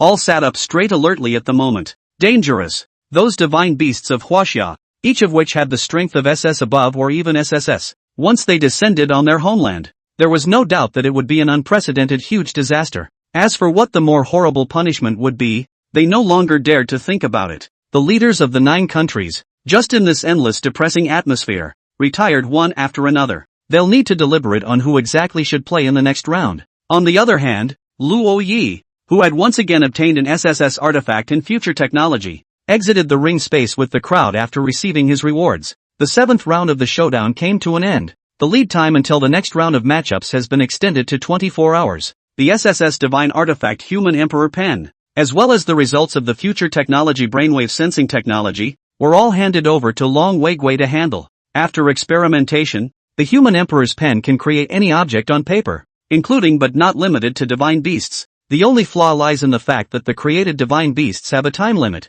The more powerful the divine beasts are, the more they are maintained for a short period of time and their strength is weaker in comparison to their original body. Even so, it was still an artifact that had shocked everyone in the Countermeasures Bureau into shouting. Now that the revival of the divine beasts of China has accelerated, this is another indispensable management force. Is this really given to me? Inside the headquarters, Yang Zhan's excited tone was disorganized. Jinghai is one of the most important cities along the coast of China. As an administrator, what you are carrying on your shoulders is the lives and safety of the people of the entire city of Jinghai. Don't refuse. Long Weigui patted his shoulder. This is also Luo Ye's intention. Give it to me if you don't want it. I'm craving it. Luo Jun made a gesture to grab it, frightening Yang Jian so much that he was busy holding the Human Emperor pen in his arms. Where is Luo Yi? I want to thank him properly. Yang Jian's eyes reddened with excitement. It would be a lie to say that he is not moved. In terms of seniority, he is even higher than Luo Jun, and has long been enough to return to the headquarters to retire. But the division is short of people, so he has been conscientious to stay in the capital C,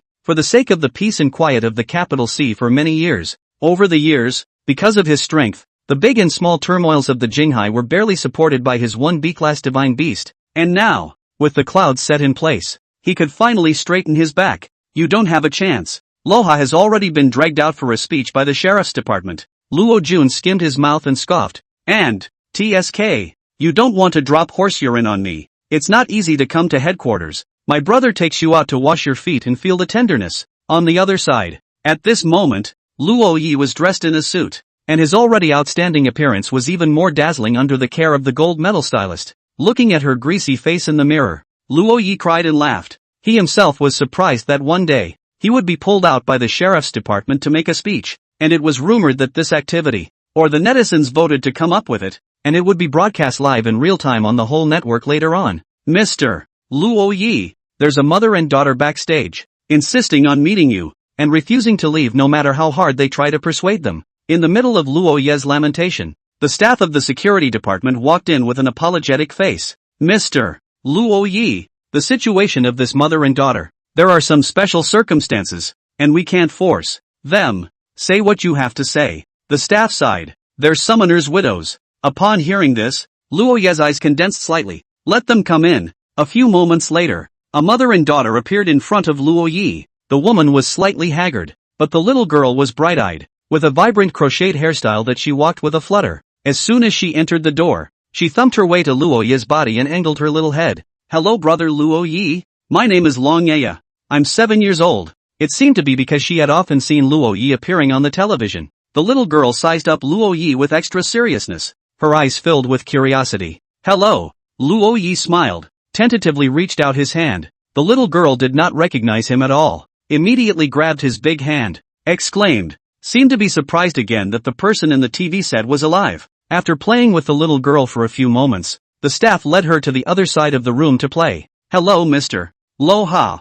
Are you asking why I insisted on seeing you at this time? In place, the woman sat down in front of Luo Yi and opened the door. Luo Yi also nodded dryly. He did wonder. The mother and daughter didn't have to come all the way to the sheriff's department if they were just going to see him for a while. Plus, by the looks of it, mother and daughter aren't exactly the rabid fans they're said to be. Mr. Luo Yi, as you heard, my daughter's name is Long Ye and she takes her father's surname. I'm here today to ask you just one question. China, are there really dragons? This question, generically, made Luo Yi freeze. And across the room, the woman went on talking, self-consciously. At the age of 26, he awakened the divine beast binding, a carp. He told everyone that this divine beast would, one day, transform into a creature named dragon. But, without waiting for that day, he died in the ring. Everyone says he's a crazy little cutie. A District C grade divine beast also dares to call itself a dragon, and also dares to go against a SSS divine beast. But until the last moment of his death, he did not give up his dream of a divine beast transforming into a dragon.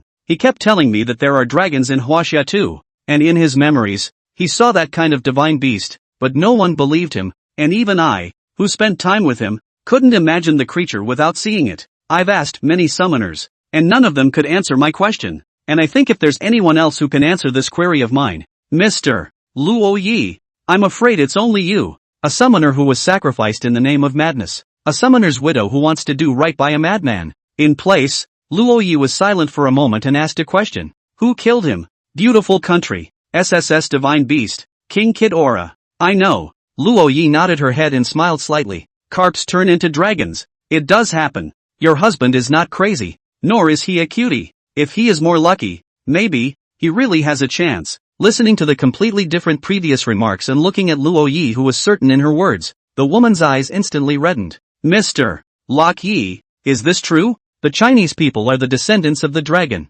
How dare the children of Yin Huan forget their ancestors? You will see. The true Chinese totem is the true Chinese dragon that is millions of times stronger than that king of the beautiful kingdom. Kid Aura. Chapter 71 A Meeting of the Nine Kingdoms. The beautiful country strikes. 9 countries conference room. The atmosphere is depressing. I, Sunset, have suffered a heavy loss this time, so I'm declaring in advance that we won't participate in the next round. I, Aguni, am worse off than you, having had 2 rounds of us killed by that kid. 2 rounds. Fuck. Now I, Sangua, now have no spectators willing to go to the ring to watch the fight. Anderson slumped in his chair with a haggard look on his face. Molzar broke even more big defenses and thumped the table with one punch. A showdown that shattered both men's minds straight away. Domestic public opinion is even more stressful for them. The two no longer had the arrogance and dominance they had before, and now in addition to their anger, they had more only fear left. There was already a shadow in the heart for that player from China. We,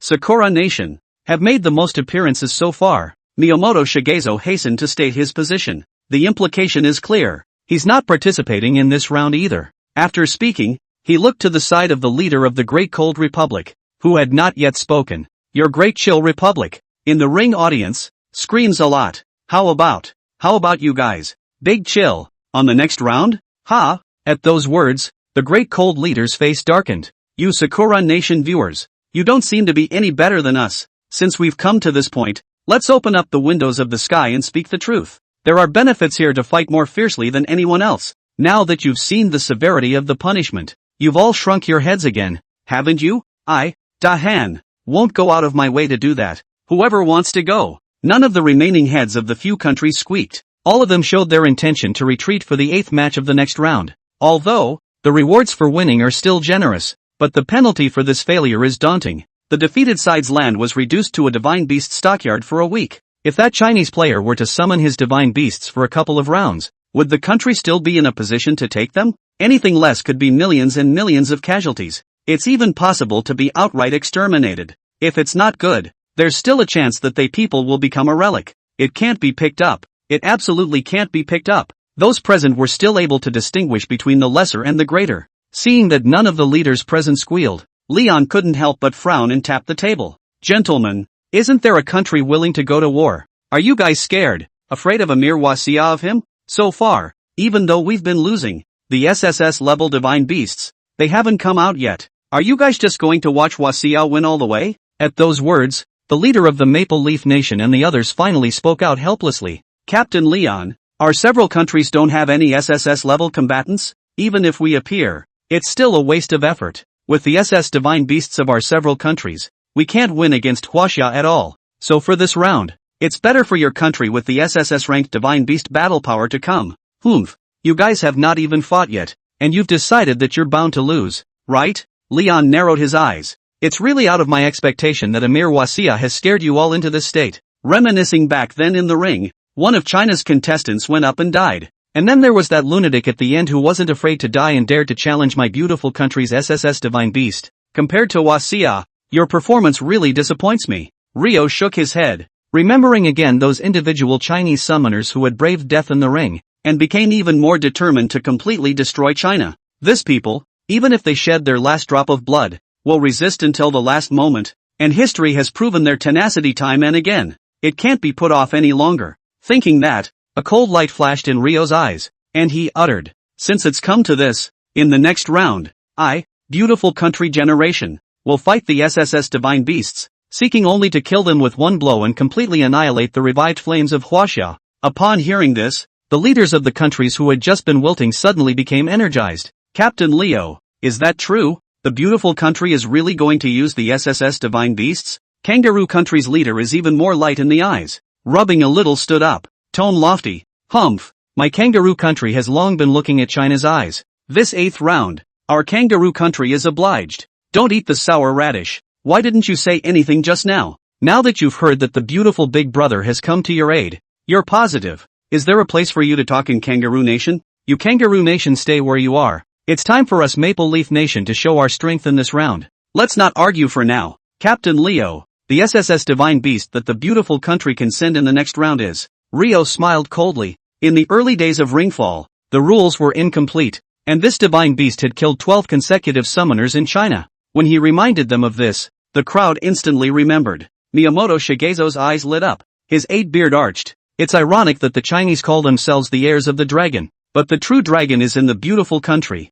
Huaxia is just now having hope of rising, and the nightmare that once beat them into the abyss once again. This move is indeed seconds. King Kid Aura, the first divine beast positioned at the SSS level, using it against Huaxia. This game is a sure thing. Many of the leaders were beaming. Big Brother easily does not make a move. A move is the SSS beast. This game must be 9 out of 10. Leo, interrupted their laughter at that moment. It's too early to celebrate. Never be a little careless when dealing with China. Miyamoto, I remember that your Sakura Nation still has a ring non-same immunity deed that hasn't been used yet. Yes. Then in this round, you will fight. With the homunculus match contract book being used on the body of my beautiful country's SSS divine beast, even if that Chinese kid has more divine beasts, he's bound to be restrained to death this round. At those words, Miyamoto Shigezo's eyes instantly lit up. Extinction. With the SSS divine beast guarantee and the non-identical immunity contract, it could be said that it had formed a surefire situation against Huaxia. It could even be said that this was Big Brother Beautiful Nation giving them Sakura Nation a divine weapon. Moreover, Sakura Nation's victory over Huaxia from his hands was even more significant. It was conceivable that by then, his great name, Miyamoto Musashi, would leave an extremely heavy mark in the history of Sakura. Thinking of this, Miyamoto Shigezo could hardly suppress his excitement.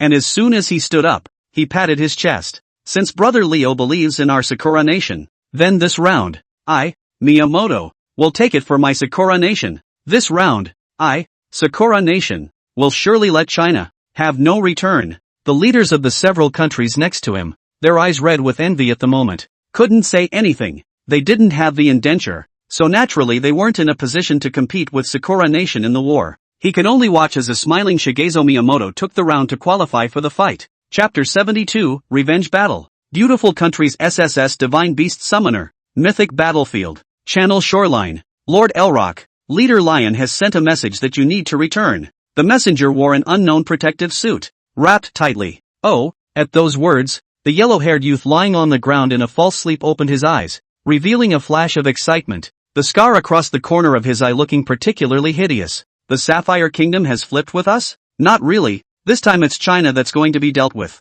Ha, Wasia? Ilak pulled out his ears exaggeratedly. Did I hear you right? You want me to go back and deal with Wasia? Is that the same Wasia that I stomped 12 bedbugs to death in one breath? Yes. Ha ha ha ha ha ha. At those words, Ilak burst out laughing, his face showing disdain. Leon is really a waste. He can't even handle a weak country like China. Go back and tell him that Grandpa has no time for him. Lord Elrock, it's a different China. Now, the messenger replied. What's different? With those trashy goods of theirs, give them another 100 years and I'll still be able to stomp them to death. Huaxia now, a genius summoner has appeared. He has already won 7 rounds in a row. He even fought 1 against 2. Even the SS Divine Beasts couldn't survive in his hands. And now his fame has far surpassed that of you back then. Oh, interesting, interesting. Listening to the messenger, detailing Luo Ye's dazzling battle achievements, Ilak licked the corners of his mouth, his eyes shooting out bright lights. Back then, he was the world's first SSS crowned genius summoner.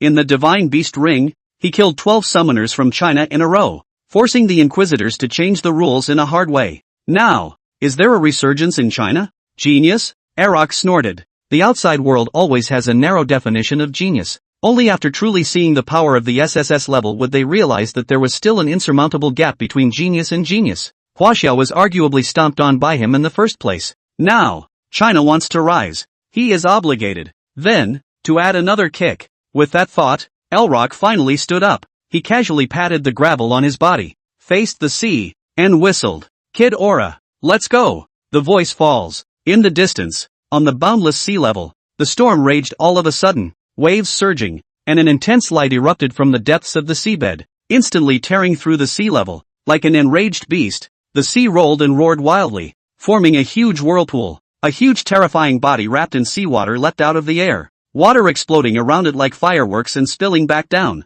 Its wings spread out violently, covering the sky, and the powerful air currents impacted the sea surface, raising 1,000 layers of waves. 3 huge heads were raised high, each with a pair of huge golden vertical pupils that were chilling. Ow! The earth trembled and the waves roared along with a dragon roar that exploded like thunder. King Kid Aura, an alien creature originating from the modern culture of the beautiful country. The first Triceratops of destruction to be given the title of SSS rank. Let's go. Come back with me to see what color this genius summoner of China. What color his blood really is. Elrock turned around and raised the corners of his mouth in a wicked tone. It was just a matter of passing by, and it wouldn't delay him for too long. Killing a living genius with one's own hands was much more fun than dealing with a bunch of stone statues here. On the other side, Divine Beast Ring Countermeasures Bureau. Luo Yi had finished his foreign business activities and returned to the headquarters, putting the large bag of goodwill from the masses back in the dormitory. Luo Yi found Long Weigua. What? You want to take the initiative to challenge the SSS Divine Beast of the beautiful country?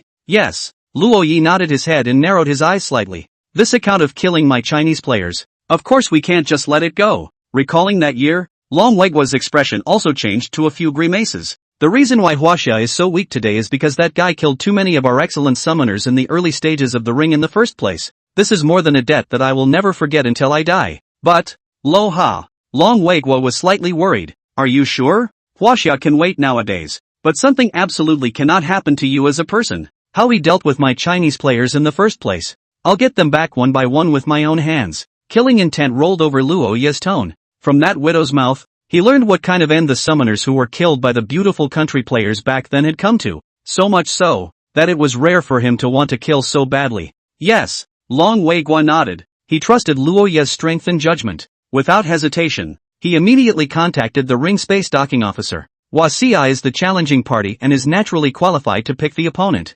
However, upon hearing Long Weiguo's request, on the other end of the phone, the staff member had an odd tone. Commander Long, just now the Nine Nations side has released the information on the list of countries that will be going to war, and our opponent in this round is the Sakura Nation. Upon hearing this, Long Weiguo slightly regretted. Is it late? That's not true. The staff continued. Commander Long, you can now look at the news headlines in the beautiful country. Hanging up the phone, Long Weiguo suspiciously opened his computer and logged on to the foreign server. Far away in another section of the blue planet, Ilak makes a high-profile comeback. Before the 7th round of the life and death fight had even begun, he had already found the media and directly publicized the information that he would be fighting. The headlines in all the major media outlets are almost always the same story. The SSS beasts are coming back to the ring. Long Weiguo flipped through the pages and saw one of the hottest videos associated with Ilak. Clicking on the video, the image shows Ilak holding a butterfly knife and comparing a close-up of a G-throat motion to the neck, along with the sound of Chinese die. Below the video, clear foreign netizens replied, Lord Ilak is invincible. Hua Xia is finally finished. Ha ha ha ha ha. SSS Divine Beast King Kid Aura? How will Hua Xia die this round? What anticipation. Back then, Lord Ilak slaughtered 12 Chinese monkeys in one breath. I hope we can still see Lord's signature R-killing technique this time. If the beautiful country doesn't make a move, it's a sure thing. China will always be a plaything under my beautiful country's feet. On the side, Luo Yi looked at these remarks and the corners of his mouth unconsciously raised. That's how it's going to be. It is only when one stands tall enough that a fall tastes bone-chilling pain. Today, the whole world was watching the SSS Divine Beast Summoner's every move, so that the moment he dies in the ring, it's the vengeance of the Wachovia that will be deafening enough. Your death sentence. It's up to me, Loba, to pronounce judgment. Chapter 73, Chinese audience too scared to come? Along with a growing one-sided outcry from abroad, the countdown is on to the start of the 8th round of matchups. Half an hour before the duel began. Unlike before, the ring space was filled to capacity with spectators from all countries except for the Chinese side, which was still empty. Even in the case of the A.S.S. and the Sunset, there are no exceptions. On the scene, there was a lot of noise. Legendary SSS Divine Beast, being able to take a look at it. It's not a loss if you die. In the end, the upstart from China continues to kill through all the way to the Dark Horse. Or is it the world's first SSS-ranked veteran summoner genius returning to the ring for a strong pinfall? This battle was highly publicized. Miyamoto Shigezo was even more spirited, clad in Sakura Nation's national queue. Welcoming the Sakura Nation crowds lit up cheers as he made a high-profile entrance. Yossi, China's winning streak is finally coming to an end. I unilaterally declare that my great Sakura Empire is invincible. The power of an SSS Divine Beast can instantly kill an SS. Although the Divine Beasts of Hua Xia are also very strong, I think there's still a big gap between them and a positive level SSS Divine Beast.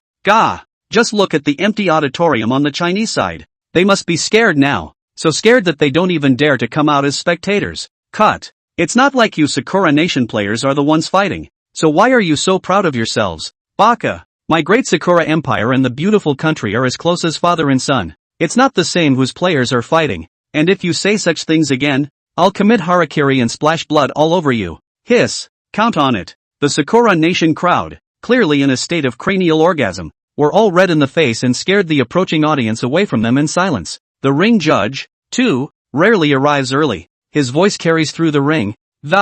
Before the 8th round of the life and death fight. Once again, I would like to remind the Sakura Kingdom that if it fails, Sakura Island will be reduced to the animal farm of the Chinese Divine Beasts. So please be fully prepared and don't send out players at will. Tone down. Miyamoto Shigezo raised his head proudly and swept his gaze across the room, especially when he saw the envious eyes of the representatives of the remaining few countries. Yossi, this is the battle in which my great Cherry Blossom Empire is destined to rise. The gears of fate are turning in my favor. As long as I win this round against Hua Xia, I will become a legend in Sakura Nation. Seigo. After Miyamoto Shigezo had imagined the scene after the victory in his mind, he gradually withdrew his expression. He turned his head to look at a staff member on the sidelines and, where's Ilak? Hasn't he arrived yet? Miyamoto-sama. I just contacted Lord Ilak and he's still in the custom store and hasn't come out. Miyamoto? Custom shop. Only half an hour left and he's still at the custom store. Miyamoto Shigezo's face darkened. Damn it, I shouldn't have introduced this kid there.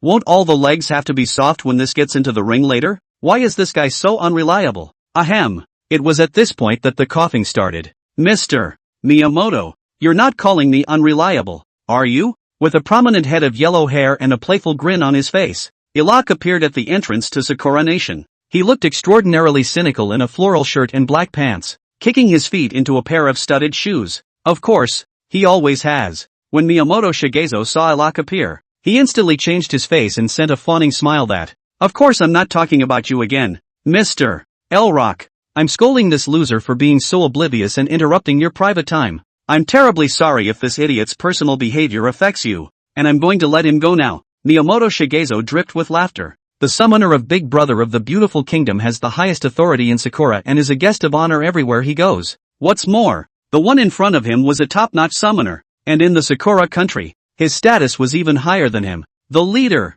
summoner of the SSS Divine Beast King, Kid Aura, King Kid Aura, the first Divine Beast in the Divine Beast Ring to be crowned with an SSS rank, represented a great deal. Thanks to the rapid development of the movie and television industry in the Beautiful Country, this three-headed dragon from an alien planet was successfully taken down by the Beautiful Country's contract and became a divine beast. Of course, this series of movies originally came from Sakura Nation, but then the rights were sold, and coupled with the fact that Beautiful Nation was so powerful, Sakura Nation didn't dare to hold Beautiful Nation accountable. There's a similarity with Big Chill stealing the history of the divine beasts of China. Only Big Chill is stealing and Beautiful Country is openly robbing. But the two countries are as close as father and son. Is there something wrong with the old man who robs his son? Coronation Ilak. This round is crucial for my Sakura Kingdom. Therefore, I hope you will treat it with 12% spirit and never take it lightly. Of course, if you return victorious, Sakura Kuni will offer an additional $500 million for your appearance.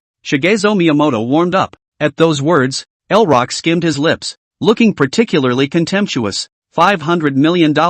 An appearance fee? Mr. Miyamoto, you seem to be looking down on me. Ha, I'll say a number. 5 billion. And I'll take both of the head honchos from that custom store. Any questions? Miyamoto Shigezo also didn't expect Ilak's appetite to be so large. The head honcho of a custom store. That's a small thing. But $5 billion?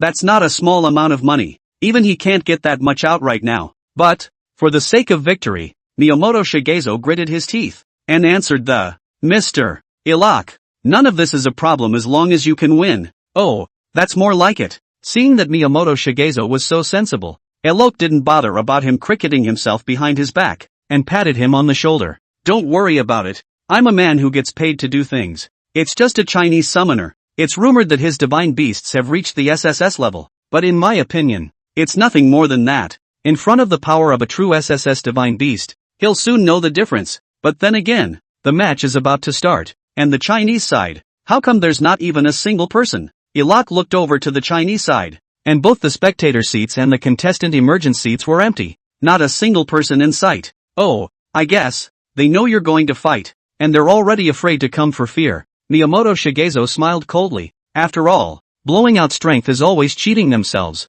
and when they encounter a truly strong person, they immediately show their true colors. Ha ha ha ha ha, fair enough. Having been patted on the back again, Ilak laughed rampantly. However, it was in this gap between the two who were laughing uncontrollably, the entrance to the Wachovia ring space. Suddenly there was movement. Chapter 74, Funeral Procession. Upper Coffin. The duel begins. What's that noise? At this moment, it was not only the two men who revealed a look of surprise. The originally lively ring scene also quieted down. Woo! The voice rang out lazily, like a mournful wind, drifting through the silent air. At first, the voice was low and depressing, as if it were a sigh coming from the depths of the soul, each note carrying endless grief and dismay. It's like it's telling the story of the deceased, sometimes low, sometimes stirring. The musical tunes are getting closer. Everyone followed the sound and looked, only to see that two white teams of pedestrians appeared at the entrance of the Chinese ring passage. At the forefront of the procession, several people dressed in white rough linen clothes held up white soul invocations and waved them vigorously.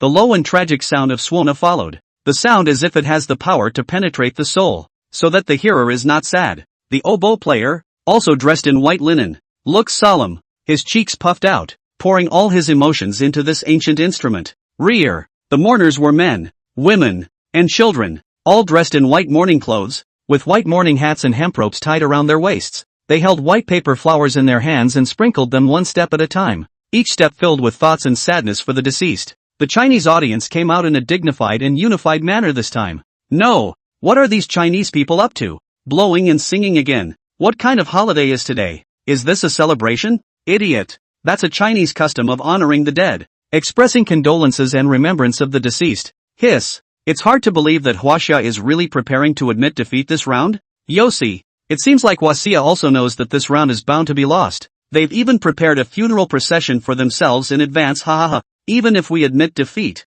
we can't let the Chinese man off easily. I suggest directly letting the divine beast tear him apart, and then kill all the Chinese people at the scene. It doesn't seem like Huaxia has ever made a move against your big chill audience? Sabachi, Huaxia didn't make a move on our audience. Didn't he make a move on the audience of the Three Kingdoms and the Sunset? We righteous to hand people just can't stand to see the devilish behavior of the Chinese players. They must be ruthlessly sanctioned. After seeing such an unusual appearance by the Chinese side, the audience from various countries were talking. The Sakura and Big Chill audiences were even babbling with excitement, itching to stomp on Huaxia right away. On the scene, basically no one was already optimistic about Huaxia. After all, even Huaxia's own people were ready to see Luoyi off. Below the ring, a light flashed in Miyamoto Shigezo's eyes, and in his heart, he was certain that the coronation Arok, before you even make a move. It seems that Huaxia already knows his end. At those words, Elrock also smiled contemptuously and, I thought China had much strength, but I didn't realize that in the end,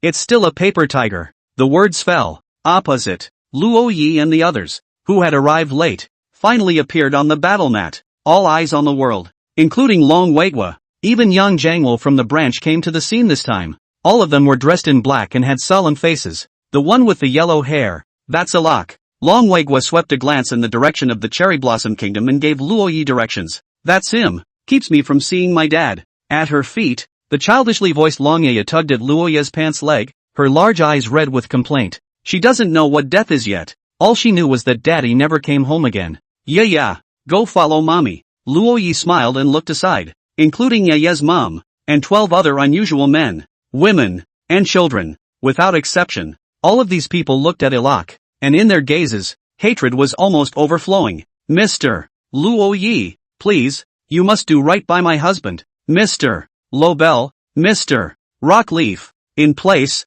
Luo Yi swept the eyes of all the people one by one and solemnly nodded his head. I assure you all that the blood of heroes will not be shed in vain. Meanwhile, the center of the ring, the Inquisitor, who had long been waiting with some impatience, glanced at the clock. The last 3 minutes. The countdown has begun. The dueling parties, China and Sakura Nation. Please have both sides send out their respective contestants for this round to board the ring as soon as they are ready. The words fell. In the direction of the Sakura Nation, Alok stepped right into the ring with an unbelievable amount of flair. There was no need to prepare. Stomping a Chinese player was just a breeze for him. Kid, hurry up and give your last words. After all, you'll soon be like those 12 bedbugs before you Huaxia, trampled to death by my foot. Ha ha ha ha ha ha. Arok looked down at Luo Yi from afar, revealing an extremely rampant smile. His provocative words caused everyone present to instantly look furious. This mother don't get angry with the dead. It's not worth it. In place, Luo Yi was not enraged, only his eyes steeply iced over a few more points. The upper coffin, with Luo Yi's cool voice falling. At the back of the ring, the crowd reappeared. It's a group of 6 pallbearers. The coffin-carrying party walked with heavy steps, their strong arms holding the heavy coffin steady. The black coffin stood out against their white attire, as if they were a stark contrast between life and death. The casket bearers had white belts around their waists and white cloths wrapped around their heads. Sweat slid down their faces, but no one cared to wipe it off. They followed Luo Yi's lead, dragging the heavy black wooden coffin up to the ring. Clunk! The coffin, several hundred pounds, crashed into the ring with a heavy, muffled thud. A Chinese player, preparing a coffin for himself? Hiss! Why do I feel that the atmosphere seems to be a bit off? It seems that this Chinese player doesn't look like he's here to die. And what is this coffin for? Is it here to hold the Lord Inquisitor? Bah! Are you a pig brain? Since you're not pretending to be yourself, you must be pretending to be your opponent. This, looking at Luo Yi, whose face was as cold as a pool of water, and then looking at the synchronized indifferent expressions in the Chinese audience that were like copy and paste. At this moment, the audience in the room finally sensed that something was wrong. China, it seems, has no intention of admitting defeat. Ha! This coffin, it's quite suitable for you. However, I have a habit of leaving my opponent's bodies intact. Whether or not you can get someone to put you back together in one piece after you die is the question. In the ring, Ilak hasn't realized the extent of the problem and is still stinking at the mouth. Luo Yi didn't pay any attention to it, and just turned his head to look at the Inquisitor. Can we start? The words fell. The Inquisitor in the center of the ring waved his big hand and disappeared instantly while his voice rolled and echoed above the ring. Time. The 7th round of duels officially begins. Chapter 75, Verminous Serpent. Rank unknown. The duel begins. In a flash. In the ring, along with the disappearance of the Inquisitor, Ilak's face sank almost simultaneously. How dare you ignore him? Are you deaf? I'm asking you how you want to die. Upon hearing this, Luo Ye's gaze locked onto the latter. His gaze contemptuous, and his voice came out indifferently. Don't say I didn't give you a chance. Now, call out your three-headed bug. Meat? Ilak's expression stalled and he laughed exaggeratedly, pulling out his ears. Kid, do you realize that the last person who dared to talk to me like that had his head examined 3 years ago? There's no need to be envious. In another week, you can also go through the first 7 days. Luo Yi nonchalantly returned the favor. You. At those words, Elrock's face became completely gloomy. He could see that he was no match for Luo Yi in terms of fighting, and this kid was truly not afraid of him. And Luo Ye's attitude caused the audience from the various countries in the auditorium to murmur. No way? This Chinese summoner is still so arrogant? SSS Divine Beast. And he actually said it was a three-headed bug. Too arrogant. I admit that he has some strength, but King Ghidorah isn't comparable to those trashy goods from before. And SS Divine Beasts are likewise killed in one move in front of him. Any divine beast that has been given the name SSS has the power to destroy cities and countries. The Chinese summoners really topped themselves this round. What's more, Ilak is even a veteran summoner, with extremely rich experience in controlling divine beasts against each other, and his level is evident to the whole world. Look at the expression on Erok's face. He's been completely enraged. Even if it's too late for Huaxia to beg for mercy, Lobel's dislike was not well received. Every SSS-ranked divine beast was an overlord that had once swept the divine beast ring, a rank that had truly been killed with strength. Pissing off Ilak would only make the consequences worse, and it is true. In the center of the ring, Ilak completely put away his playfulness, and his killing intent surged, and he stopped talking nonsense. Yellow-skinned pigs, I will make you experience pain once again today that is even better than those wasteful summoners I killed in your China. The words fell. Scales instantly sprouted on Ilak's arm, and with a snort, he snapped off a hard piece directly, bringing out bloody flesh. Kid Aura. A roar. The ring space shook violently. In an instant, countless skyscrapers rose out of the ground on the ring floor, and the scene shifted as a modernized city directly replaced the battlefield. Only, this unknown city was in a state of disrepair, and smoke filled the air everywhere, and the lower levels of the city, already in ocean, were completely covered by the encroaching sea. Luo Yi stood on the top of a tall building and looked towards the distant coastline. In the midst of that chaos, shrouded in black clouds and thundering with electricity, King Ghidorah descended like a god. Its massive body seemed to be cast from the hardest of metals, its silver scales layered and reflecting the light of thunder. 3 heads raised high, majestic and terrifying, their golden eyes like burning flames. The huge golden spikes were borne on his back, like sharp swords pointing straight up to the sky. The 3 thick tails swung behind them, each fling triggering a tremor in the air as if they could easily destroy a mountain range. King Ghidorah, the legendary SSS Divine Dragon. This terrifying creature from an alien planet carried an unrivaled majesty that made the entire ring space tremble under its shadow. Chinese bug, your time to die has come. Across the room, Ilak was full of scorn. In the next moment, his hand was clearly pointing at Luo Yi. The 3 giant dragons, thousands of miles away, lifted their wings and broke through the thunderclouds, appearing above Luo Yi's head in an instant. The wind pressure plummeted, blowing Luo Yi about to be unable to open his eyes. A great smell of the sea came to his nose. Compared to this SSS alien beast, even the 100-story building under Luo Yi's feet seemed incredibly small. Not to mention Luo Yi. In the eyes of the audience, he was as small and insignificant as an ant at the feet of an elephant. Ha ha ha ha ha. Tremble. Fear. In this ring, no opponent has ever survived the presence of my Ghidorah Divine Dragon. I'm going to give you one last chance. Get down on your knees, lick the soles of my shoes clean, and I'll try to make your death as painful as possible. The expression on Ilak's face at this moment was arrogantly unbeatable. However, instead of kneeling down and begging for forgiveness as he had imagined, Luo Yi fanned his palms in displeasure, as if he was trying his best to keep the disgusting smell of Ghidorah's body from irritating his nasal passages. What a stink! Gotta admit, if it's making me sick of this, you did it. Still, it's amazing that calling this stinky, ugly lizard a divine dragon hasn't been questioned yet. In place, Luoyi couldn't help but shake his head and laugh. It seems that today, I am obligated to let everyone know just what a true dragon is. Toned down, Luoyi's face was solemn as he flicked his ringing finger. The sky was turned upside down. The dilapidated city seemed to instantly span 10,000 years of time, decaying at breakneck speed. The reinforced concrete of high-rise buildings has become brittle over the years,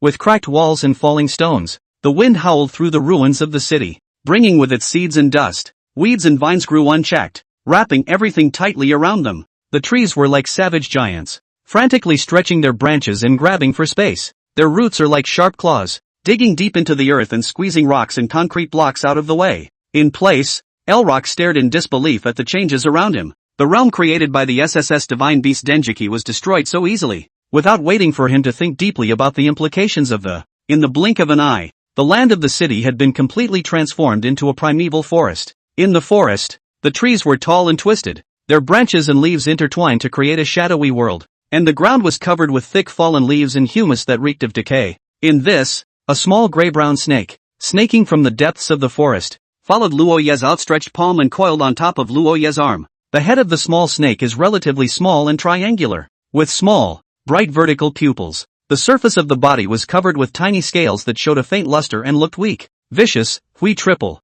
Rank unknown. This round, he is my divine beast. Luoyi let out a light laugh and gestured towards the confused-looking Ilak. Before he could react, below the ring, Miyamoto Shigezo, who saw Luoye's move, immediately got up, and his voice was extremely loud, resounding through the ring. Sakura Nation. Use the non-homologous immunity indenture. Chapter 76 Beyond 3,000 Years. Welcoming Long. Non-congenial immunization indenture. This was the top trophy that Sakura Nation had once won using the SSS class Divine Beast, Yagyu Orochi. It is called top-notch because of its simple and dominating effect. Determines the type of our Divine Beast and is immune to all damage from Divine Beasts that are not of the same type. The boundaries of this kind of determination, of course, depend entirely on the rulings of both the trier of fact and the user. In the center of the ring, the Inquisitor went and returned, slightly impatient. And, Sakura Nation, your divine beast for this round is the SSS King Kidora, defined as a lizard. Any objections? Nani? Upon hearing this, Miyamoto Shigezo hurriedly shook his head. Lord Inquisitor, King Kidora, it's a dragon. The Inquisitor scrutinized Kidora suspiciously, and asked again, are you sure? Okay, this ace in the hole, and an important source of backing for Miyamoto Shigezo's courage to take on this battle. As long as this card falls, with that hot rod in Luoye's hand, even if it's SSS level, Sakura Nation is sure to win. There are dragons in China? He doesn't believe it. Dragons, which exist only in Western legends. Wachovia, of necessity, has none. Since you insist, ruling in effect. The duel continues. The Inquisitor didn't dwell on it much, just glanced at Luoyi, and the corners of his mouth under the black robe, inexplicably hooked up. Immediately thereafter, with Miyamoto Shigezo looking on expectantly, the compact managed to turn into a ray of light that flowed into the ring, covering Kidora's body as if adding a glowing shell. Seeing this scene, Miyamoto Shigezo's heart was greatly relieved. Steady on. Of course, it wasn't just him, it was almost every audience in the room except for Wasia. Yoshi, it's really worthy of Lord Miyamoto. This is a greatly wonderful move. Wasia must die for sure now. Ah Saihachi, I'm so envious of the Sakura Country. If we also had the indenture, this round of artifacts would be ours in the Great Cold Republic. Sakura Nation is really a juggernaut. Not to mention inviting the SSS Divine Beasts, there is actually a deed book to back it up. I really can't imagine how Huaxia should turn the tables in this situation. There's no need to look. The myth of the SSS Divine Beast's undefeatability has never been broken. And even for this blown-up Chinese summoner, it seems that it can only end here. There was a sigh of relief from the audience. The Sakura Nation, even more so, started celebrating early with ghostly cries. Even in the ring, Ilak, who was still hesitant, has now regained his open demeanor. He raised his hand high. In the sky, the three heads of the huge three-headed giant lizard were high. The scales on that python-like neck flickered with a strange light,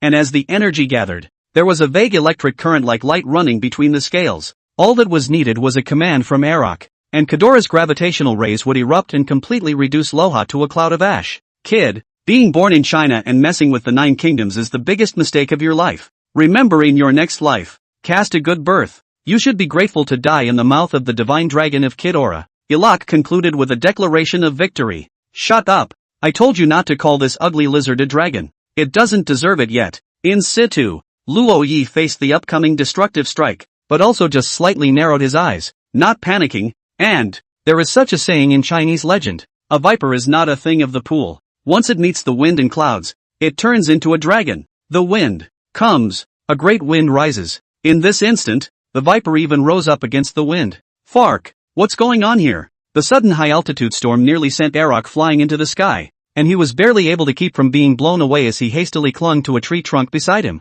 Even Kid Aura, the king in the dome of the sky, chose to tighten his wings under this terrifying storm and landed on the ground prostrate. The entire ancient space that the ring was transformed into was raging with storms. In the ring, Luo Yi was the only one, alone outside the storm, quietly enjoy the dance of the vipers. In ancient Chinese legends, the evolutionary process of vipers turning into dragons takes more time than 100 generations to go through. But today, it will be an exception. Between the heaven and earth where the winds howled and the dark clouds rolled in, a violent storm raged like a flooding beast. On the edge of the storm, a viper is embarking on its treacherous journey of evolution. At first, the vipers struggled on the edge of the storm. Its several-foot-long body was blown around in the gusty winds, and its dull gray-brown scales were scraped and scratched raw by the flying sand. The powerful currents of the storm seemed to be sweeping it into the endless void, and all it could do was cling to the ground and try to fight against the howling winds that could engulf it at any moment. Every howl of the wind is like the call of death, so small is its power. But in the midst of this raging storm,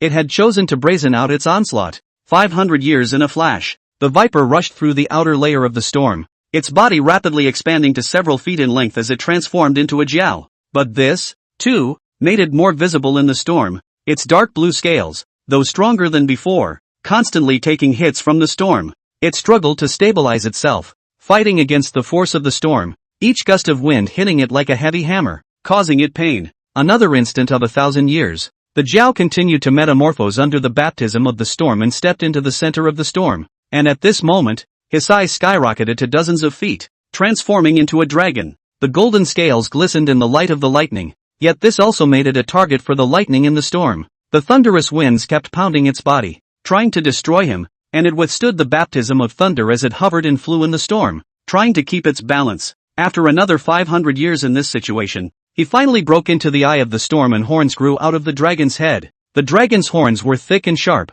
like a pair of curved swords thrusting straight up into the sky, but that also made it more inviting in the storm. The powerful air currents kept hitting its horns as if they were going to break them. It's a much bigger body, yet it's subjected to more wind as a result. The debris from the storm rained down on it, each impact causing it to feel intense pain. Its eyes deepened. Eventually, 1,000 years snapped by, and the horned dragon rose up against the storm, sprouting wings at the end of it. The colorful scales simultaneously shone with divine light as he broke out of the storm, the viper completely completing its metamorphosis and soaring into the heavens. The storm subsides, the clouds are lifted, and the holy light is waved. The evolutionary path of the true dragon of Huaxia completely shocked every live audience, and the resonance that came from the depths of the bloodline moved every Chinese audience. In the center of the ring, Luo Yi threw his voice, breaking the silence. Beyond 3,000 years, the true dragon shall appear. Descendants of Huaxia, follow me and welcome. Ying Long, Chapter 77. Ying Long showed his might. This is. The glow dispersed, and Ilak stared dead at the divine beast that appeared in the sky. In the vast sky, the golden Ying Long crossed the sky. It had a huge body and shone with a golden light as bright as the blazing sun, as if it was cast from pure gold. The golden dragon scales were tightly arranged, each piece reflecting a majestic glow, resembling impenetrable armor. The huge wings stretched out and covered the sky. The golden veins were like mysterious runes, and when they moved in a slight rhythm, they stirred up wild winds and huge waves. That majestic dragon's head was high, and its eyes were like two golden suns, piercing through the world's illusions. The dragon's whiskers fluttered, resembling spiritual golden wisps, and the dominant aura was evident. Compared to the fierce appearance of the SSS divine beast King Kid Aura, Ying Long is full of auspiciousness and majesty. His appearance caused all of this space to bear an oppressive force that it shouldn't have to bear. Even though no one had ever seen Ying Long before, it only took one glance to sense his divinity and power. Huaxia Shenlong, King's Landing. At this moment, the entire Chinese audience stood up in awe. The resonance in their bloodline made them unable to restrain their excitement. Dragon, the true dragon of Huaxia, transcending 3,000 years of time. The venomous Ying Long, soar to heaven and earth. In my lifetime, I have seen a real dragon. It's really not a legend that my Chinese people are the heirs of dragons. This mighty pressure, this aura, this posture, this divine beauty, This charming old ancestor of mine, actually appearing so watery before my eyes. Looking at that kid Aura, and then looking at my Chinese divine dragon, I realized what Luo Yi really means by what is a true dragon. What is this ugly lizard to compare with our old ancestor? In the country's impression, the so-called dragons should be nothing more than lizards with wings. In contrast, the Yinglong is an unprecedented shape. Camel's head, snake's neck, deer's antlers, turtle's eyes, fish's scales, tiger's paw, eagle's claw, and bull's ear. The dragon's horns are towering, the dragon's beard is fluttering, the dragon's claws are sharp, and the dragon's tail is moving, showing a strong sense of power and the beauty of the spirit, which attracted the audience from all over the world to exclaim in amazement. At this moment, however, the Sakura Nation's audience couldn't hold their breath. Although they were equally horrified by the might of the Chinese divine dragon in the sky, they were still holding on to their mouths. Baka, it's just a bigger snake. Don't listen to the Chinese blowing. What 3,000 years of time? It's still just a snake in 30,000 years. Lord Ilak, finish off that long worm. Let everyone know what it means to be a true dragon. King Kid Aura, show him that SSS divine beasts are invincible. The ring. Elrock reared up, grimacing, palms raised. Kidora's huge and majestic body slowly rose up. The three dragon heads were high, looking straight at Yinglong, and the vertical pupils flashed with a ferocious light. In the next moment, all three of its dragon heads began to burst with light at the same time. For a split second, thunderclouds, lightning, and the debris on the ground, all turned into power, converging toward Kidora's three dragon heads, and the terrifying energy was brewing madly. Even the spectators from the various countries in the audience couldn't help but hold their breath at this moment. It's coming! Gravitational rays. With all eyes on them, the air currents around them surged wildly, followed by three eye-catching gravitational rays that shot out of Kidora's mouth. That gravitational ray was like a destruction ray, and wherever it went, space seemed to be distorted. The earth crumbled apart under the powerful gravitational force, and the trees were easily pulled up and thrown into the air. The rays crossed the sky in an instant, as if God had taken a pen and drawn a golden line, and crashed blatantly into Yinglong. Pounds, like the loud boom of a meteorite crashing to the ground. Daylight erupts. The shockwave suddenly blossomed and ran wildly in all directions with the momentum of a thunderous force, and wherever it passed, the space was violently twisted and deformed, just like a canvas being pulled by a huge force. Before the audience could even react, the ring boundary instantly fragmented. Wow! The gusts of wind wrapped around the impact raged on. In the audience, the faces of the guardians of the various countries changed wildly, summoning divine beasts to protect their respective spectators at the same moment. Even so, the shockwave could not be avoided as it rippled through the audience of various countries. For a while, the audience from various countries held their heads and crouched on the ground, and their internal organs seemed to be squeezed and stirred by this force, making them want to vomit, as if they would be torn apart by this violent force at any time. Their ears were filled with the whistling of the gale and the roar of the shockwaves, jarring their eardrums and buzzing their heads. The great light that erupted from the rays blinded all the spectators even more. My eyes. I can't see out of my eyes. Grass. Is this the power of an SSS divine beast? It's too scary. This is too damn outrageous. Laborers watching a ring match almost got ate up. This moment. No one doubts the gold content of SSS beasts anymore. With this strike alone, even if a group of SS divine beasts came, they would be reduced to a pile of ash. A long time.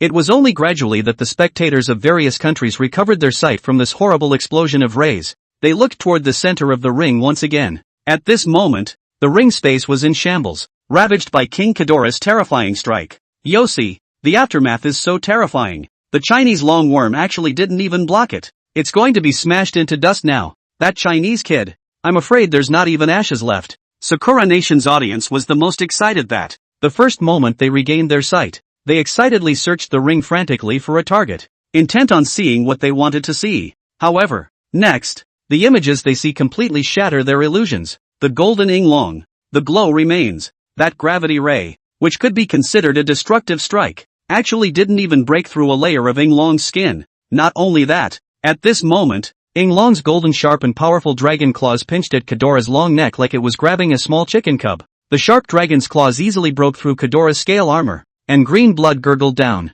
and the king of the so-called SSS divine beasts, Kid Aura, was wailing and wailing at the moment, struggling madly under the golden dragon's claws. Pain. It really hurts too much. The neck is going to break. Yummy butterfly. It can't be. This is absolutely impossible. False. Kid Aura is an SSS divine beast. How could it lose to a Chinese long worm? Isn't there a non-sibling immunity bonus? Why is the opponent still able to damage Kidora? Could this Chinese divine beast really be a dragon? The Sakura nation was completely dumbfounded. Kidora. In the ring, Ilak exclaims in shock and anger, his voice slightly distorted. At this moment, he no longer had the arrogant and domineering flair he had when he had just boarded the ring, and his eyes were full of unbelief. Stop screaming. In place, Luoyi calmly hooked up the corner of his mouth and, since you dared to fight for the Sakura kingdom, you should pay the price you deserve. Now, keep your doggy eyes carefully open to see exactly how he will die. Chapter 78 Kill you 11 more times.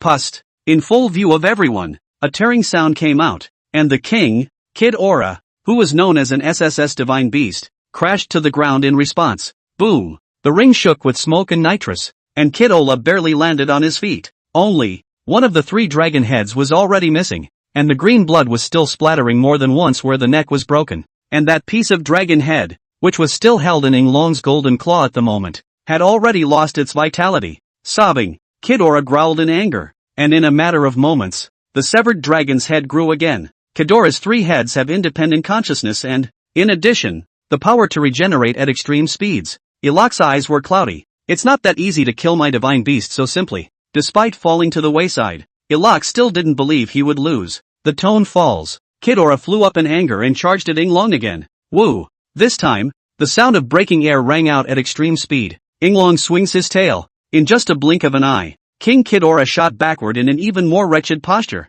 like a cannonball crashing to the ground, instantly smashing a circle of deep craters out of this pristine forest battlefield. Kidora's power that he was proud of and that was enough to catalyze a city and open up a mountain was as weak as a mole cricket in front of the Chinese Inglong. It was simply unbeatable. What did you just say? In place, Luo Yi smiled faintly, his gaze indifferent. I advise you, if you still have any tricks left, it's best to use them all together. It was this unconcerned attitude that instantly caused Elrock's anger to rise again. Fubris. Arrogant. This stance and look was never exclusive to him when he faced his opponents. Now, the roles are switched. The intense frustration he'd never felt before caused Ilak to instantly redden his eyes. He looked frantic, his voice squeezing hoarsely out of his throat. Kidora, don't worry about anything. Use the last move. The words fell. King Kidora once again reluctantly rose from the pit, wildness erupting from his vertical pupils. The untouchable creature in the sky that was like a deity had similarly made him feel an unbearable humiliation. Then its total destruction. Moo dash. The head in the center of the Kidora it raised slightly and a low growl escaped from its mouth, as if proclaiming its dominance to the heavens and the earth. Next moment, suddenly, an oppressive scent filled the air. In an instant, the dark clouds in the sky began to churn, and the ink-like clouds gathered at an astonishing speed, and the entire ring space was, almost instantly, shrouded in darkness. The winds then swept by with a roar, bending trees, flying sand and rocks, and lightning and thunder flashed continuously in the dark clouds. At the same time, the left side of Kidora's head turned and a golden light shot out of his eyes and straight into the clouds. Immediately afterward, torrential rain poured down, smashing into the ground like a waterfall, stirring up a sheet of water. The head on the right moved at the same time. It shifted slightly and an invisible force spread out. The originally chaotic winds began to become regular, forming a huge whirlwind that raged across the land. Wherever the whirlwind went, everything was caught up in it and was a mess. It uses storms as its sword and thunder as its blade in order to show the world its power to manipulate the weather,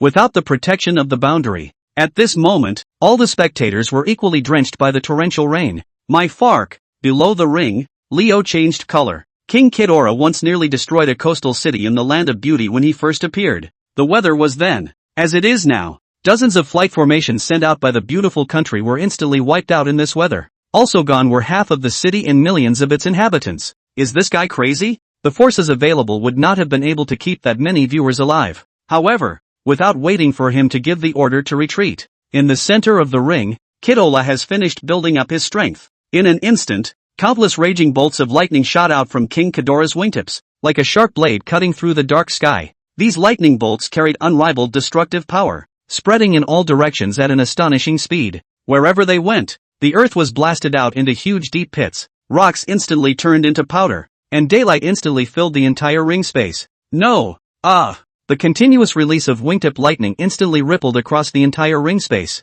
and the world was completely plunged into daylight amidst the desperate howls of the spectators from various countries. The brilliant and terrifying lightning intertwined into a web of death, covering every inch of the ring. Every spectator, Who has not escaped the electric penalty of capital punishment? In this apocalyptic scene, the king, Kid Aura, like a demon god who dominates life and death, proclaims the end of every life equally. A long time. The clouds receded and the storm closed in. The scene was as tragic as purgatory. Bodies were strewn across the spectator stands of all countries, with less than 1,000 survivors. Aside from the leaders and summoners of the various countries, who summoned divine beasts at the last minute to barely fend them off, the ordinary spectators were almost completely wiped out. The ring space with tens of thousands of people was eerily quiet. The leaders of the countries were even more pale. Crazy. Completely crazy. Ilak. What the hell did he do? I'm going to kill him. This horrible tragedy directly caused the leaders of many countries to nearly collapse. Who had thought that the battle would actually evolve to this point?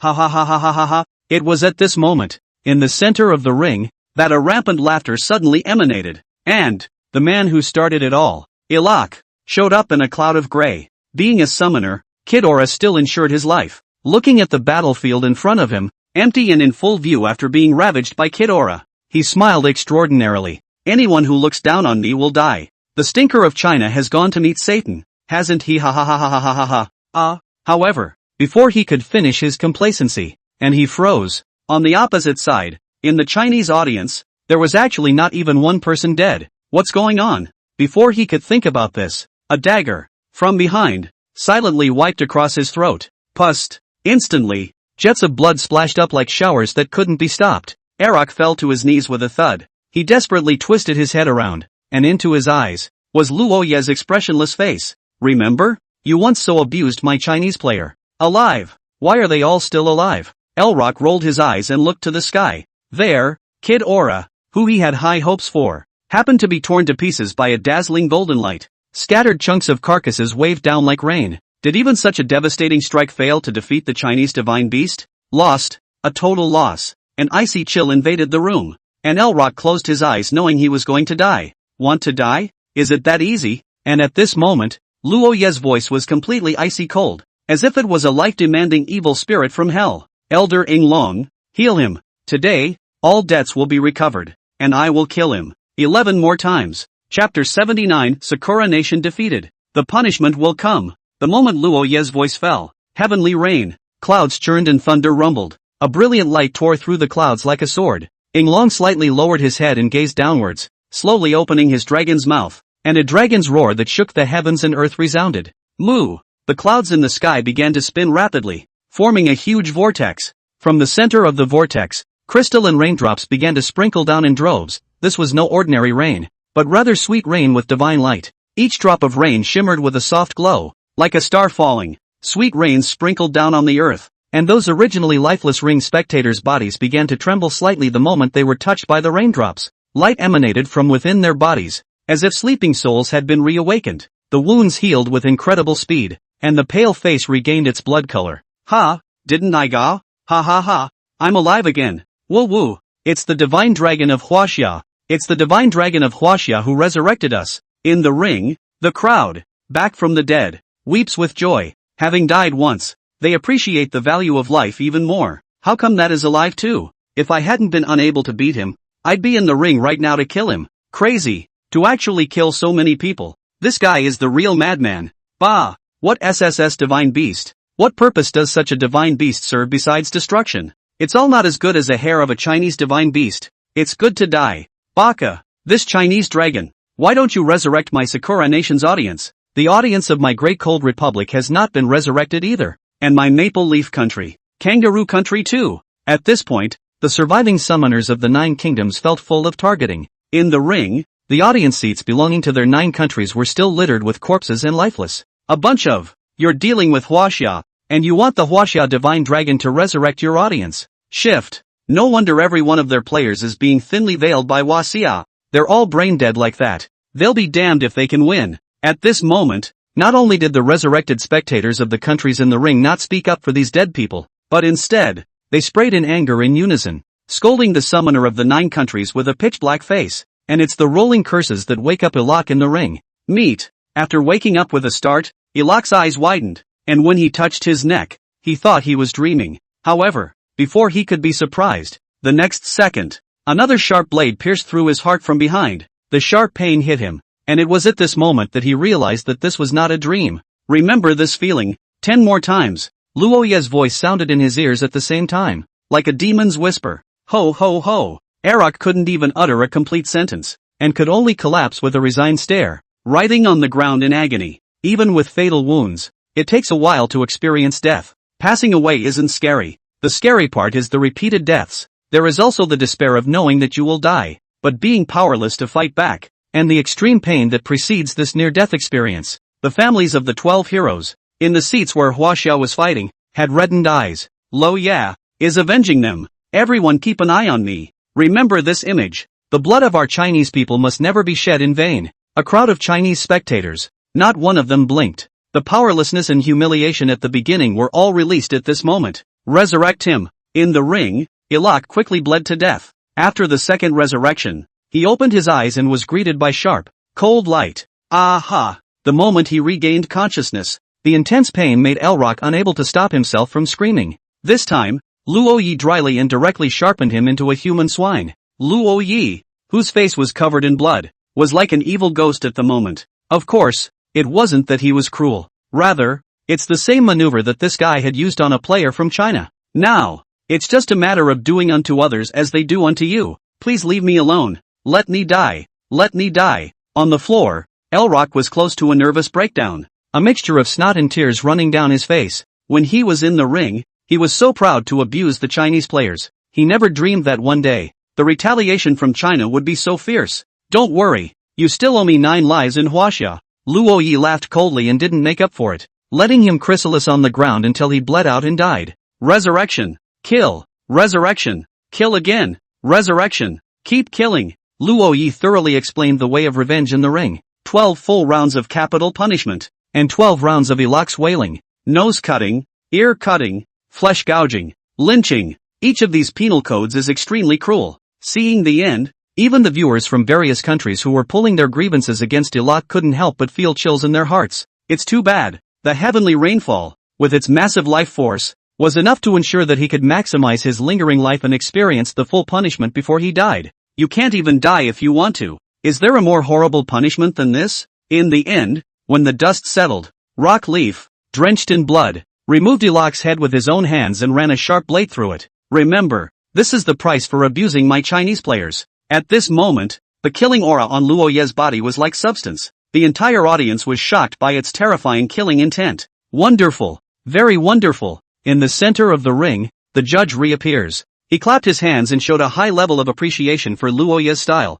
As for the losers, he didn't even have the interest to look at them. Now, announced the results. The 8th round of the life and death fight is once again won by Huaxia. And when they heard the result of the sentence pronounced from the mouth of the judge, some people were completely flustered. At this moment, Miyamoto Shigezo's face on the stage was as pale as paper. The next moment, the Inquisitor's gaze did fall on him. The losing side, Sakura Nation. Penalty for failure. The mainland of Sakura Country will be reduced to a Chinese divine beast corral for 7 days. Chinese players, the national luck boundary belonging to the Sakura Country is now completely open to you. Anything your god beasts want to do. Oh, upon hearing this result, for a moment, the remaining summoners in Sakura Country were all stunned and confused. Baka! Baka! In place, Miyamoto Shigezo's face changed wildly. Now this result, he couldn't even die thinking about it. And just then, a pitch-black coffin clattered down onto the Sakura Nation's battle seat. This is for your Sakura Country. Loha sneered as she scanned the survivors of Sakura.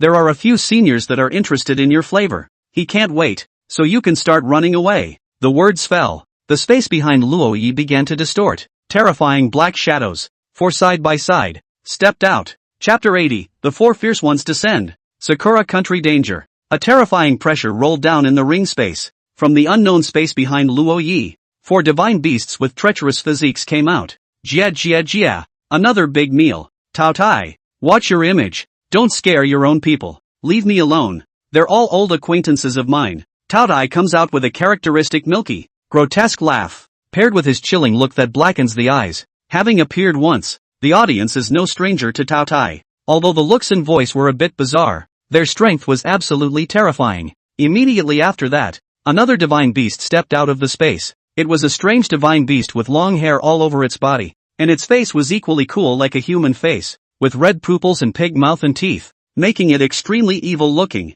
In his mouth, there were also 4 sharp-pointed fangs poking out, and one look at them sent chills down one's spine. One of the 4 evils. Legend. Further on, it was a divine beast that looked like a tiger in appearance, but had a pair of wings on its ribs, and its body was red as if it had been poured with blood. The body is covered in hedgehog-like fur, and these spikes add to its menacing image. One of the 4 evils. The poor man. Finally, chaos entry of the 4 fowls. Its shape is like a dog, white in color, walks upright like a human, resembles a warrior without claws, and its overall shape is similar to that of a dog, but is as strong as a bear, though without the bear's claws. It has eyes but cannot see, has 2 ears but cannot hear, and although it possesses the organs of eyes and ears, it is unable to perform its normal visual and auditory functions, and the pace when walking seems more awkward. However, around him was a darkness that distinguished him from the first 3 ferocious beasts, and even the light seemed unable to escape around him. The 4 evils are assembled. Dark, vicious, domineering, greedy. The 4 negative auras intertwined and merged with each other, forming an extremely powerful and suffocating pressure. The sky became dim, the winds and clouds surged, and the earth seemed to tremble under their feet. The audiences from various countries were silenced, unable to move by this terrifying negative aura. Just then, Luoyi opened his mouth, indicating the direction of Miyamoto Shigezo's. For seniors, the location is Sakura Country. 7 days of time. Feel free to play. As Luoyi's words fell, the 4 ferocious men nodded their heads and instantly locked onto the target place. The next moment reality was in the ring space. Thud. Attention Sakura Nation. Due to the defeat in the tournament, the current Sakura Nation's national fortune has been cut to 50%. The national luck boundary has failed. Ring punishment is coming. Good luck. Rumble. Meanwhile, outside, Cherry Blossom Country. At the same time, all the people of the Sakura Country, men and women, old and young, all heard this grand voice like a divine punishment. It was too late to panic, and the punishment of the cutbacks in the country's fortunes had come first. As we all know, the Sakura Country has an extremely large number of volcanoes, and of the nearly 300 volcanoes, a good half of them are active. The mountains roared as the country's fortunes were cut. Fushi Mountain, Aso Mountain, Qian Yun Mountain, more than 100 volcanoes erupted at the same time, and the ash covered the sky as if the end of the world had come. Where the lava passed, nothing was born, and before countless Sakura people could react, they had already been mercilessly swallowed by the rolling lava. Emperor Sakura, who had gotten the news, sprayed a mouthful of old blood in front of many ministers and directly fainted. He passed out and didn't have to face reality for a while, but the real heavy lifting is just beginning at this moment. In the next moment, above Sakura, space cracked open, and the 4 fowls descended over the Sakura kingdom. 1 person, 1 bearing. Gah! The smell of humans. What a long time ago. The 4 terrifying meteors scattered in 4 hairy directions in an instant, and the next week belonged to him. Soon, everyone in the Sakura Country would face the primal fear of the ferocious beasts from China head-on. On the other side, ring space. It wasn't until the 4 murderers left that the audience from various countries finally dared to make a sound. This, Chinese divine beasts. This image contrast is not too big point. Just now the divine dragon, obviously seems to be the god handsome extraordinary. These a few on. Let's not talk about you. Seeing those Chinese divine beasts just now, I'm a little bit heartbroken about Sakura Nation now. Ha ha ha. I can only say it's really deserved. Ever since the ring descended, the Cherry Blossom Kingdom has become more and more rampant every day, even comparing itself to the 6th strongest blue star, and now it's good. Retribution has come. The leader of the 8 nations reacted by making a hasty exit. Although they weren't the ones to be punished, if the Sakura Kingdom were to perish because of this, their end would definitely not be any better. Must return to reality to support Sakura Nation. Besides, the selfsame audience is dead. They also had no face to remain on the scene and endure the jeers of the audience from various countries. On the other side, after Leo and the 9 kingdoms quickly drew up a support plan, they turned their heads and got on a secret call with the leaders of the Great Chill and the Sapphire Kingdom. Notify the SSS-ranked summoners of the mythic battlefield that all those who can spare a moment to return. The destruction of the Cherry Blossom Kingdom is a small matter. What I'm most afraid of right now is the discovery of the existence of the mythic battlefield by Huaxia. The Chinese divine beast must be stopped. The penalties for failure and follow-up are over. Next, naturally, is the harvest time that belongs to Huaxia, the usual rule. 1 SSS artifact. This is the 3rd SSS artifact of Huaxia, the Book of the Emperor. The Inquisitor raised his hand and a book appeared in Luoya's hand. This book is about 1 foot long and more than half a foot wide. The cover is made of 1,000-year-old sandalwood, with a delicate texture like silk, a deep color like ink, and a hidden sense of heaviness precipitated by the years. On top of the sandalwood, inlaid with pure gold, are the 3 characters of Emperor's Book in ancient seal script, which is strong and powerful, and the strokes of the brush are like the flying of a dragon and a snake, glittering and glittering. A book? The audience stretched their necks in curiosity. What can a book be capable of? Luo Yi was equally puzzled. Flip it over and you'll see. At those words, Luo Yi tried to open the cover. The process is ordinary and nothing unusual happens. Only, after opening the Heavenly Emperor book and reading the font on the title page, Luo Yi's pupils shrunk violently. Loba, we're all waiting for you on the other side. Is this a coincidence? Or is it a prank by the Inquisitors? Facing Luo Yi's inquiring eyes, the Inquisitor spread his hands innocently. Don't look at me. I'm not omniscient. In fact, I can't open this book, much less find out what's in it, and as to why you can open it, I don't know, either. Elder Shimeji. He's not lying. He's a grandma's leg. It's that feeling again. There seems to be someone else behind this guy and I can't hear more. In his head,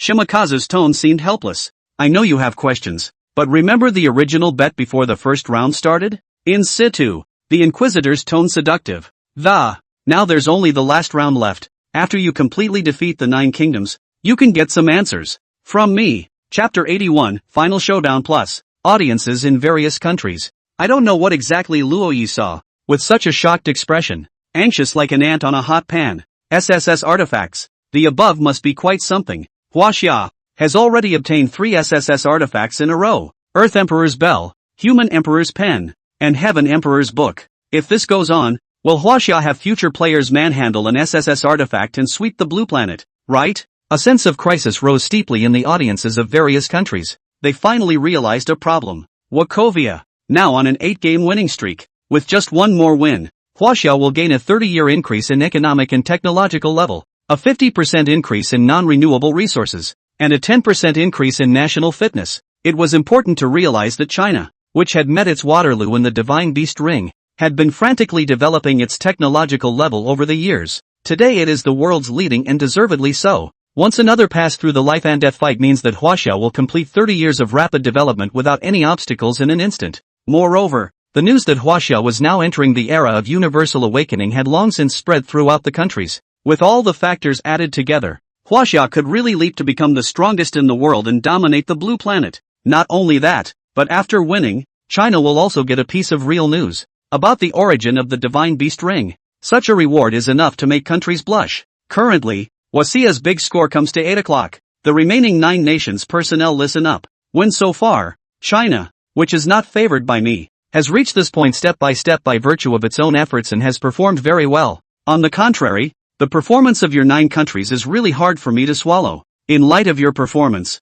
for the final round, exceptionally, you will be given 2 days to prepare. I hope you won't disappoint me again. Since it's the last battle, let's let go of the fight. Just then, Luo Yi, who was in the ring, suddenly interjected. In the final round, the player from China will still be me, but you 9 countries can send as many players as you want. You guys can choose to go together, but I'll say up front, don't pull up anything less than SSS trash. Luo Yi's glib words displayed absolute confidence. Below the stage, the players from the 9 countries who had stayed behind to watch the scene had clouded faces. How much does that look down on them? Below SSS garbage? Is that human? Even today, countries with SS-ranked divine beasts all still belong to the head of the Blue Star. But today, it's not even a showstopper. The audiences from various countries, too, were shocked by Luo Yi's tone. This man, is he planning to turn the ring battle into a solo show? There is no limit to the number of people. How much self-confidence is this to dare to put out such a bold statement? Luo Yi is awesome. Kill as many trash from the 9 kingdoms as they come. Let them know the consequences of being an enemy of my Huaxia. It's too combustible. When I think back to that day, when my Huaxia lost 4 rounds in a row in a desperate situation, and then today, when one person stomped on 9 countries and couldn't lift their heads up, it's just like a dream. These I am afraid that you can't find it even in your dreams. Want to eat my Huaxia? Do you have this strength? Come and Huaxia Luotian touch? Vegetables? You need to practice more. The Wachovia audience was passionately supportive, saying nothing more. How had Luo Yi ever let them down once when he had come so far? What's more, the plan to avenge the heroes of China was even led by Luo Yi himself. It's impossible to find a black mark against a summoner who was both patriotic and strong enough to be unreasonable. Even the Inquisitor didn't expect Luo Yi to dare to play so big. Yes, since you, Huaxia, Raise the stakes, then I won't begrudge you more rewards. His interest rose markedly, and after a moment's reflection, he said,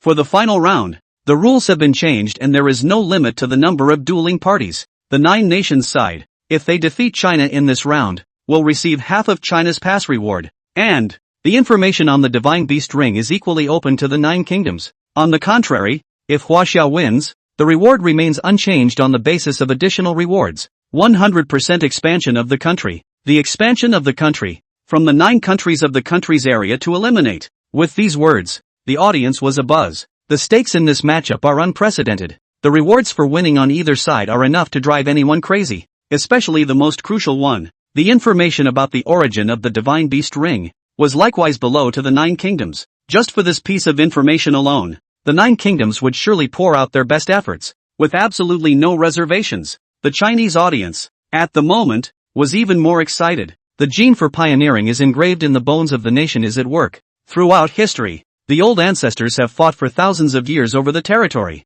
which is no more than 10 million square kilometers today. But these days, all it takes is one win in the ring and you can just double it. Once you've won, Huaxia will become the largest country in the world and, at the same time, will be the most powerful country in the blue planet. After the rewards, the next step is the punishment. Since the hike was proposed by Huaxia, the punishment is treated equally. The loser who ascends to the ring, the country to which he belongs will completely become the rival country's Divine Beast livestock farm, for a period of 1 month. Furthermore, I will close all foreign exports of the defeated country. Hear the punishment coming from the mouth of the judge. Many of the excited spectators were immediately jolted as if they had been poured a basin of cold water. The rewards are indeed tantalizing, but that's a harsh penalty for failure. Closing the external exits meant that everyone in the defeated country had to stay in their own country and wait for the other side's divine beasts to descend. Even in the early stages of the ring's descent, those small countries that had fallen to the divine beasts' livestock farms, even though they were tragically exterminated.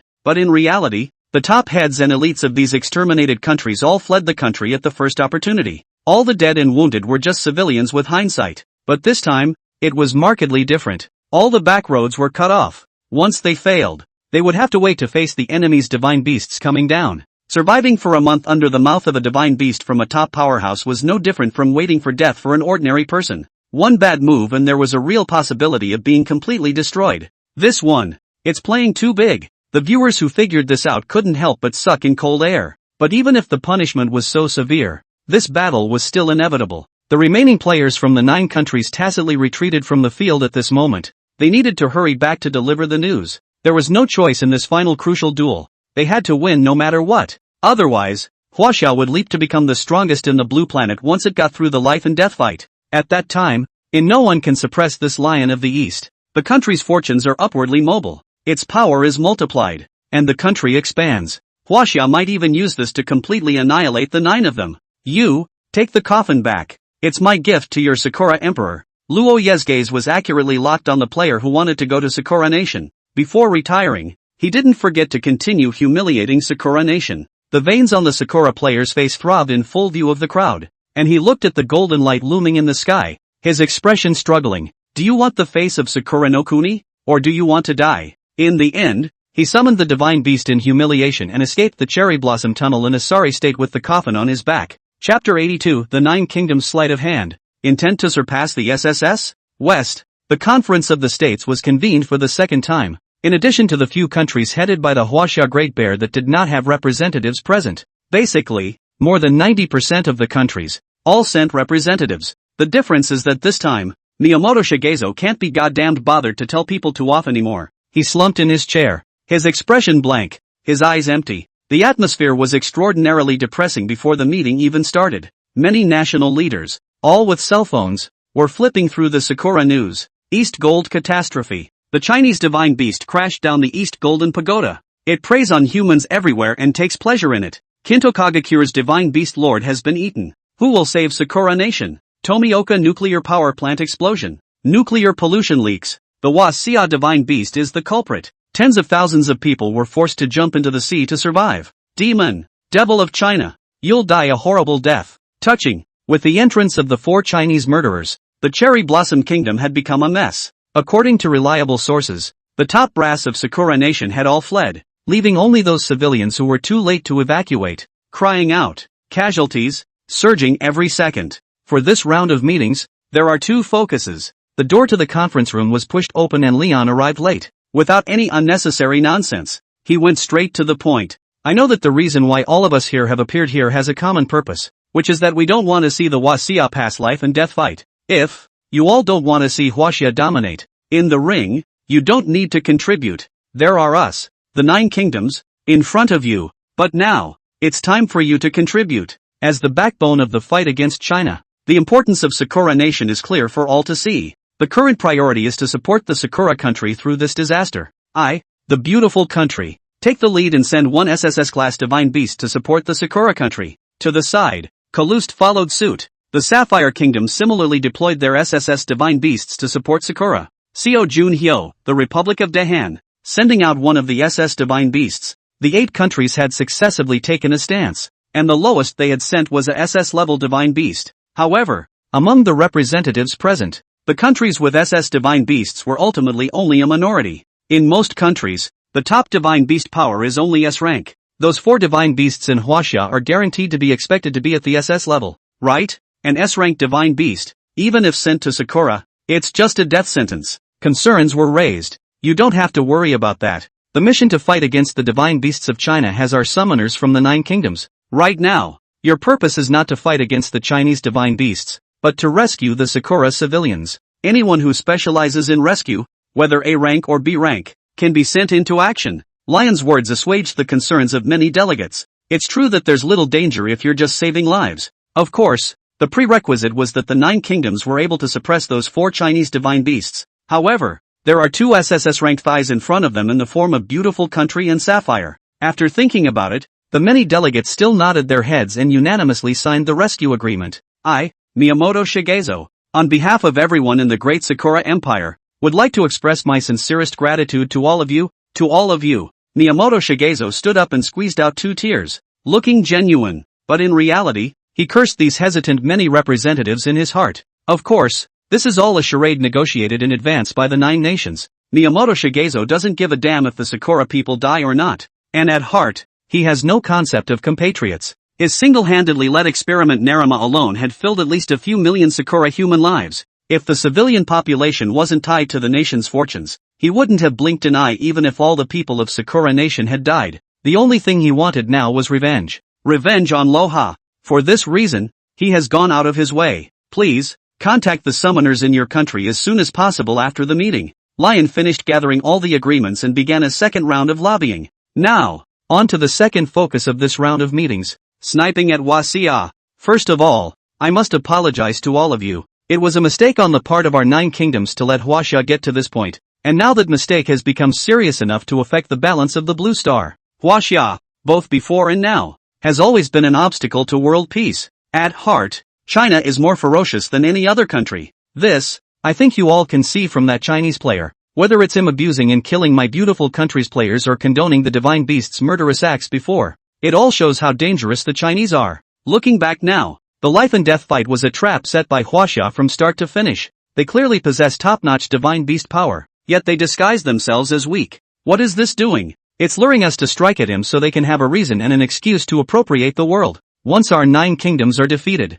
think about it, will there still be room for you small nations to survive? So this final round, for the sake of the peace of the Blue Star, we, the 9 kingdoms, must win. I hope you all understand that in this final round, we are not representing ourselves, but the world in battle. Slap. A highly inflammatory speech that instantly brought in a large group of rusty-brained delegates. With the applause, the atmosphere was on fire. Never let Huaxia pass. What a wolf's heart. How dare I think that the Chinese people aspire to peace, but it turns out that it's all a disguise for them. If Liu hadn't led the way, I'm afraid I'd have been kept in the dark for the rest of my life. Among the many delegates, there were not a few traitors planted by the beautiful country, and under the fomenting of the wind all around. Huaxia was really twisted into that great evil head of the 10 evils. Leader Lion, we're behind you. Tell us what you need us to do. Yes, we mustn't let Huaxia get away with this. A few moments of smugness flashed in the bottom of Lion's eyes as he watched Tor pushing along the pre-prepared route. He coughed a few times,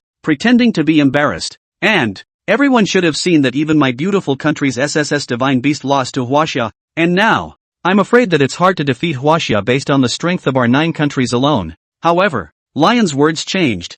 Well, in this last round, Wachovia too much. Since he doesn't limit his opponents, here's our chance. My idea is that all the countries here, all of them send their top-notch warriors and open the way by my 9 countries, using the Sea of Men tactic. This, upon hearing Lion's proposal, the representatives of the countries instantly hesitated. Boarding the ring means risk, and if you lose, that failure penalty is no joke. Seeing that everyone was silent, Lion's eyes narrowed. Which was in his plan? The broken window effect. I think you all should be worried about the risks. And for that, I have another plan. That is, the countries here contribute divine beasts to be devoured by the SSS divine beasts of my beautiful and sapphire kingdoms. I believe that gathering the power of several hundred divine beasts will definitely help our SSS divine beasts transcend boundaries. At that time, Huaxia will definitely lose. Chapter 83, The Era That Belongs to China. Next day, Sapphire State. Mythological battlefield. Deep in the hinterland, a huge barrier stretched across heaven and earth.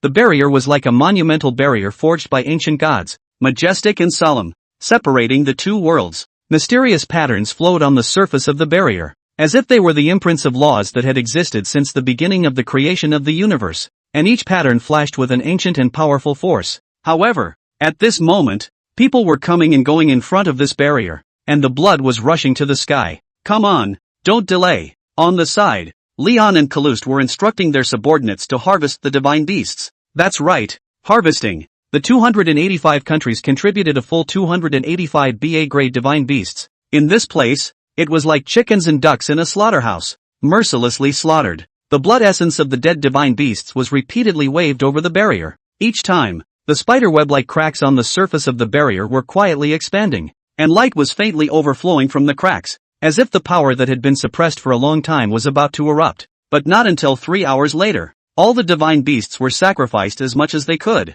but the shaky barrier still hadn't broken. A full 285 divine beasts. Don't tell me it's not enough. There are no more extra divine beasts left. Leon frowned, clearly unhappy with the result. The sacrifices are enough. There is no doubt about that. Calouste said in a deep voice. It's not that easy to want a divine descent. I'm afraid we still need to wait in. The gods are close. How much longer? I'm afraid it'll take another day or so based on the current progress. That's not too late. Lion narrowed his eyes. China can't even dream of what awaits them. Also notify Sakura and Big Chill that their eyes around China can be withdrawn early. After this battle, Huaxia will completely cease to exist. The two of them looked at each other, and at the same time, a smile appeared on their faces. In the haze, a humanoid silhouette loomed behind the barrier, seemingly about to break the barrier and descend completely into this place. Late night, Huaxia, Divine Beast Ring Countermeasures Bureau. Luo Yi couldn't sleep and stood in the doorway, remembering yesterday's battle during the day again.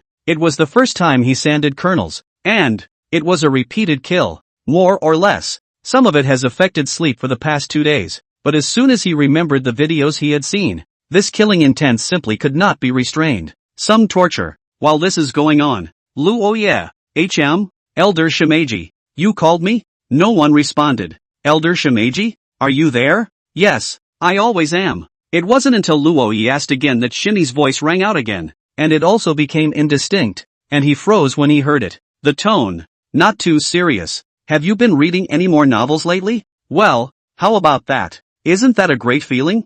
Shimeji asked. Luo Yi was speechless. Shimeji hasn't been around much lately. I'm also addicted to an online novel that teaches how to be a perfect world Jia, and I'm always mimicking the lines of the main character in it. Luo Yi said and couldn't say anything. What could she do? She could only let him be. Your old man called me specifically to read off the lines? Luo Jun calls this pretending. Okay, just to pretend? No, it's business to see you. Hearing the negative answer, Luo Yi then loosened his clenched fists. Shimeji resumed his serious tone and continued. Just now, I heard some movements. In the border area of China, there are many divine beasts that don't belong to China that are moving towards the red line outside. According to my speculation, they should have all received some kind of order and should be trying to evacuate China now. Can you tell which countries they are from? It's the Beautiful Kingdom and the Sapphire Kingdom. No. Shimeji's voice gave a lurch. The eyes of the countries of Big Chill, Cherry Blossom, and Maple Leaf have also begun to withdraw. At those words, Luo Yi couldn't help but frown. Placing eyeballs, it's a routine operation and understandable, but such a comprehensive mass evacuation is somewhat unusual. After all, it wasn't easy to plant eyes and ears into China. It looks like this is what the Beautiful and Sapphire Kingdoms mean. In the next round, are you sure that Huaxia, will lose? So you're pulling out early? Thinking about the joints, Luo Yi sneered. Soldiers come and go, water comes and goes. Since the Sapphire Kingdom and the Beautiful Kingdom are so confident, then feel free to give it a try. However, before that, the interest that should be charged still has to be charged. These islets from various countries are enough to serve as appetizers. They didn't realize that Shimeji's ears could listen in on all 8 sides of China, and that even the bottoms of these eyewitnesses from abroad had long since been touched. Come and go as you please. It's not that easy.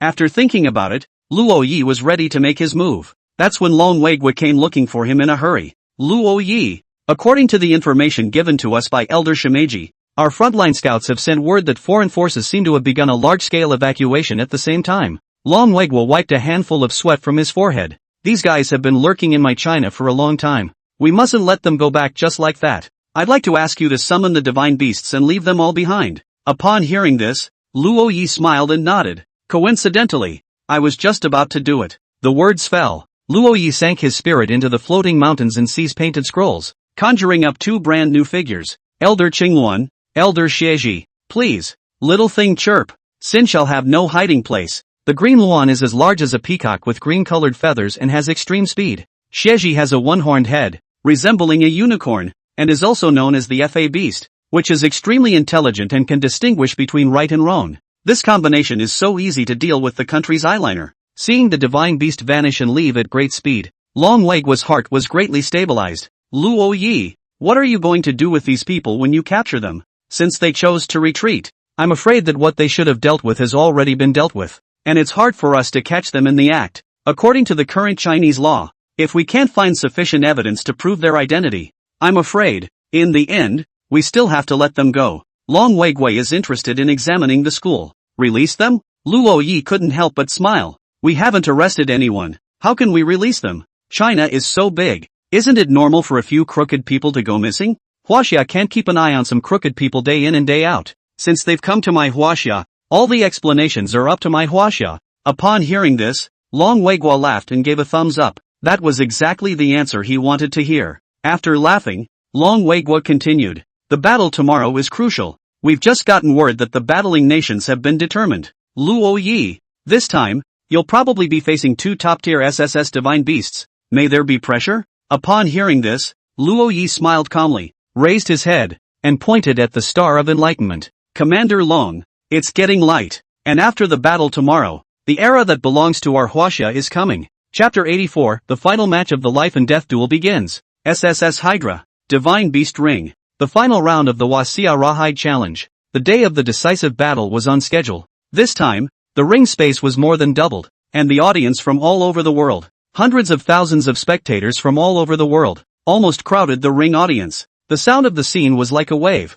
The atmosphere was fiery and abnormal, and the entire ring space was unprecedentedly rowdy. Spectators from Huaxia, holding up the Huaxia national queue and wearing red coats, entered neatly. On every face, there is a bright red 5-star mark, and in every eye, there is a fluttering glittering gold star printed upside down. Final round. The audience, as a whole, was in an extremely exuberant mood. Everyone's gazes were directed towards the center of the ring. With the appearance of the Inquisitor, the sound of the scene reached its peak at this moment. It seems that expectations are high for this match. Now then, I officially announce that the 9th and final round of the Chinese life and death fight will officially begin. It is up to me, for the new viewers, to introduce the opposing sides. First, the Inquisitor waved his big hand, pointing to China's seat in the battle, his voice violently high-end. The challenger from China, Luo Yi, as the challenger for the life and death fight and the only contestant from China. His performance so far has been perfect. In this final round, will it continue to be invincible all the way and write its own legend?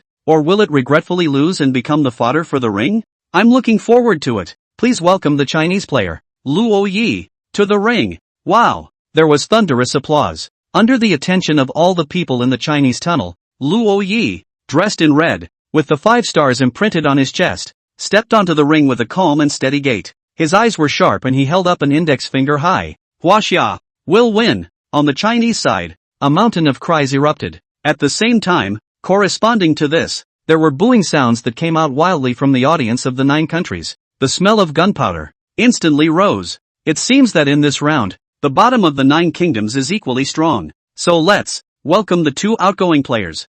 First, the contestant from the land of the beautiful, Phil. As the words fell, a silhouette stepped out of the exit of the beautiful country's tunnel. A middle-aged man dressed all in black, with a scarred face and close to 2 meters of inches ascended to the ring. He was cold and almost expressionless. Again, there was no cheering or applauding from the audience. The name Phil is extremely unfamiliar to audiences in all countries, because the beautiful country has never sent this one player before. This is the hidden undercard of the beautiful country. With the beautiful country's heritage, it was only normal to have an undercard. I just didn't know. What exactly was his divine beast and how strong was it? Before the audience can guess what's going on, in the center of the ring, the judge speaks out again. Next, a contestant from the country of Sapphire who is competing on Sakura's behalf. The words fell. The entire room steeply quieted down, and all eyes looked towards the Sakura country's canopies in unison. Do-do-do-do-do-do. The sound of calm footsteps came from far away. Just see. A young man clad in a white robe with a laurel crown and long hair stepped out.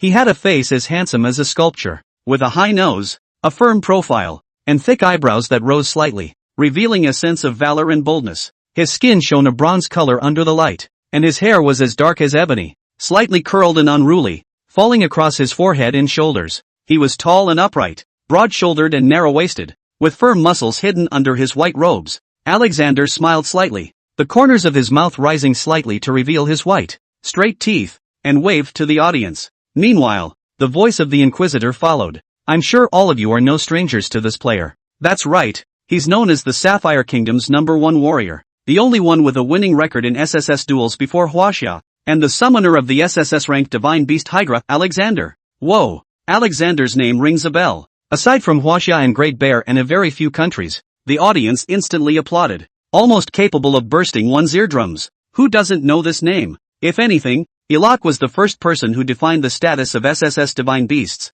Alexander, then, is the first in a long line to break the legend of undefeated SSS, even if it's been 3 years, but it's still memorable. The world's top-ranked SSS Divine Beast at the time, the Sakura Nation's Orochi, was defeated under his hand. The first SSS Divine Beast is Kidora. The first to defeat the SSS Divine Beast was Hydra. Both combatants are in position. Will the Chinese player go all the way to the end of the Dark Horse and kill through the two veterans? Or will the strongest of the two countries step on the corpse of the Chinese player and continue to sit firmly on the high stage? With a wave of the Inquisitor's big hand, the silhouette faded into nothingness, leaving only a voice echoing above the ring. The 9th round of the duel will now begin. The moment the tone fell, the Inquisitor disappeared without a trace. The center of the ring. 3 lines of sight met. Alexander removed his white robe, moved his shoulders slightly, and was the first to speak. You are to be commended for getting this far. Because of you, I have a stain on the back of my title. So next, can you please die first? Having said that, Alexander took off the laurel crown on his head, which was decorated with the pointed ornament of a hideous serpent's head that shone eerily in the light. He slowly raised his hand, his fingers gently touching the cold snake's head. Shasta. 9 dark rays of light blossomed from the eyes of the 9 snakeheads adorning the ring, erupting in the center of the ring with an extremely dazzling light. Rumble. The ring began to tremble, and the air seemed to be distorted by a powerful force. The originally solid ring was actually like a wave tumbling up at this moment, emitting a deafening sound. In another blink of an eye, the ring space changed. Boundless seawater, flooding the ring. At the same time, a huge snake's head violently broke through the surface of the sea, and seawater poured down from both sides of its head like a waterfall. The snake's head was covered with rough scales that flashed with a strange dark light, and its pair of blood-red eyes were like burning flames, exuding an aura of ferocity and brutality. It opened its bloody mouth, its sharp fangs glinting coldly in the sunlight. A second serpent's head rose slowly as the waves rose. It swayed slightly, its hideous appearance palpitating. Immediately after that, the third and fourth heads of the serpents unfolded in turn, and they either hissed or spat out their letters, and the venom dripped from their mouths, causing gusts of blue smoke on the surface of the sea. When all 9 snake heads were exposed to the sea, the shocking scene made it almost impossible to breathe. Hydra's body was as large and terrifying as a rolling mountain range. Its scales shimmered with a metallic luster, and each piece seemed to contain an endless amount of fury. The surface of the sea lifted up huge waves, and howling winds whistled around it, as if it was playing a horrifying music for this ferocious demonic beast. SSS Divine Beast. Hydra. Huaxia will never win easily this time. This is an existence that has also crushed the SSS Divine Beast, the Yagi Orochi. If it weren't for the friendship between the two countries, I'm afraid that the Yamanouki Orochi would have to die as well. Listen to the gasps from the audience. Luo Ye's face showed disdain. SSS Divine Beast? Hydra? I'll let you meet your ancestors today. Chapter 85, 9 Heads. Human Face. Snake God. Fierce Beast Shangliu. The Ring. The waves of the infinite Black Sea were rough, and the waves slammed against the reefs with a deafening roar. At this time, the sky was even dimmer, and the dark clouds rolled and surged like a raging black tide. A bolt of lightning weaved through the clouds like a silver snake, instantly illuminating Hydra's hideous form. Its huge body was like a small mountain, and its pitch-black scales glittered eerily in the dim light. The 9 heads were raised high, their blood-red eyes exuding a tyrannical and insane aura. Each head opened its bloody mouth, revealing sharp fangs as if ready to devour everything. The audience on the scene, the less courageous ones, had already turned pale from the horrible appearance of Hydra. However, the audience of Sakura Nation, at this moment, was suppressing their excitement and thrill. Hydra. This was an SSS divine beast that had once defeated Orochi head-on. Legend has it that Hydra was born of the mating of Typhon, the 100-headed dragon, father of the most powerful monsters in the mythology of the Sapphire Kingdom, and Echidna, a female-headed serpentine monster. Most frighteningly, when any one of Hydra's 9 heads dies, 2 will regenerate. In the battle with the Orochi, the Orochi was exhausted by his terrifying regenerative power. Today, this divine beast that had once made the people of Sakura Nation hate it was approaching Luo Yi with the expectations of the people of Sakura Nation. His 9 heads pressed down, as if a small mountain of hideous, massive heads spewed out a large amount of dark green poisonous mist. The poisonous mist spread rapidly, reaching out in all directions like the tentacles of a demon. Wherever it went, the air seemed to be corroded beyond its ability to withstand it, emitting a nuisance sound. Right away, the moment the poisonous mist was about to stain Luo Yi, suddenly, it was as if an earth-shattering explosion sounded from an extremely distant place. Pound! The loud sonic boom instantly crossed space, arriving from above the ring. It then smashes down to the center of the ring. Boom! In addition to the Chinese audience, the brains of the audience from all the countries on the scene buzzed, and almost all of them were not shocked out of their concussions. That's a mountain. The 9 heads of Hydra raised at the same time, their fierce gazes revealing vigilance. Even if it is a few hundred meters of huge size of him, in front of this one nearly over 1,000 meters of big mountain, also seems to be extraordinarily petite. If just smashed, not dead, also have to lose half of his life. This moment, Hydra actually found herself giving birth to a few moments of celebration, which instantly made him feel a sense of humiliation. Without even seeing the other party's divine beasts, he was already afraid. Does that make sense? Hydra threw the shameful emotion out of her head and once again assumed an offensive stance. Pounds, pounds, pounds, pounds. And just then, successive loud sonic booms once again attacked at extreme speeds, and 8,000-meter mountains descended from beyond the sky like ancient beasts. The sky was instantly obscured by a huge shadow, and the sunlight was dimmed in this moment. Those 8 high mountains cut through the sky with a thunderous momentum, and wherever they passed, the air was violently compressed, emitting a deafening popping sound. As the 8,000-meter mountains fell into the ring with a roar, the scene was quiet as a pin could be heard. The 9 mountains are linked as if they were 9 fingers of heaven. Hydra. Alert! I have a bad feeling about this. Alexander looked at the 9 high mountains standing side by side and vaguely felt that something was wrong. Spectators from all countries, nervously watching the changes on the field, didn't even dare to blink. The Chinese player, what the hell has he summoned out again? Ho! And that's when a dull, thunderous gasp rang out and, accompanied by the sound of gasps, in the ring, the black seawater that had flooded the space of the ring fell back like an ebbing tide. The waters that had originally submerged half of Hydra's body disappeared extremely quickly at a speed visible to the naked eye. Look! Those black waters, sucked away by the big mountain. In the ring, I don't know who shouted. Everyone moved their gazes to those 9 peaks, under the darkening sky. The large mountain that sucked up the black water backwards looked a little weird, but the weirdness didn't last long. The Hydra gazed at the 9 peaks, and the end was finally detected in her vertical pupils. That great mountain that swallowed the black water was actually moving. Nope, it's not a mountain. At this moment, Hydra finally realized that the 9 peaks were clearly one of the bodies of a behemoth. Whoa! Debris rolled down, and the 9 mountains shook at the same time. As the mountain shed his camouflage,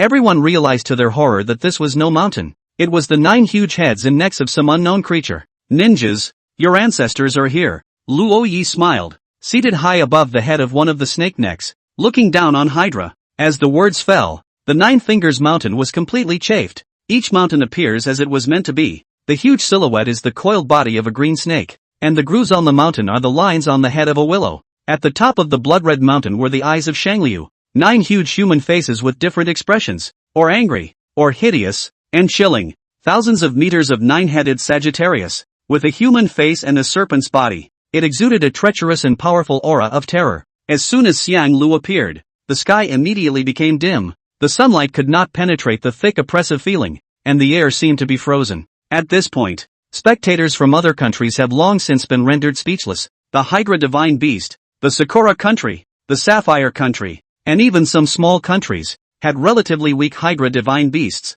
but a 9-headed, snake-bodied Divine Beast of such enormous size was simply unheard of. What the hell is this? Just by looking at it, one could feel the immense oppressive force that completely distinguished it from Hydra. The oppression was suffocating, and in the direction of China, someone in the audience suddenly stood up. I know, I remember, 9 heads, faces, and snakes. This is the Phase Willow, the legendary beast Sagittarius. His words fell, instantly causing the Chinese audience present to have a chain reaction. To this day, the Chinese legend has gradually begun to return to the memory of the Chinese bloodline. Fractured memories, revived at high speed. Sagi Ryu, also known as Sagi Carefree. It is an ancient fierce god in ancient Chinese mythology, a minister of the water god. It is the original creation of the mother goddess Niwa, human-faced and snake-bodied, with a greenish body and 9 large heads. Its body is so huge that it can swallow 9 large mountains at the same time. Wherever Saginata goes, it is excavated and turned into pools and streams.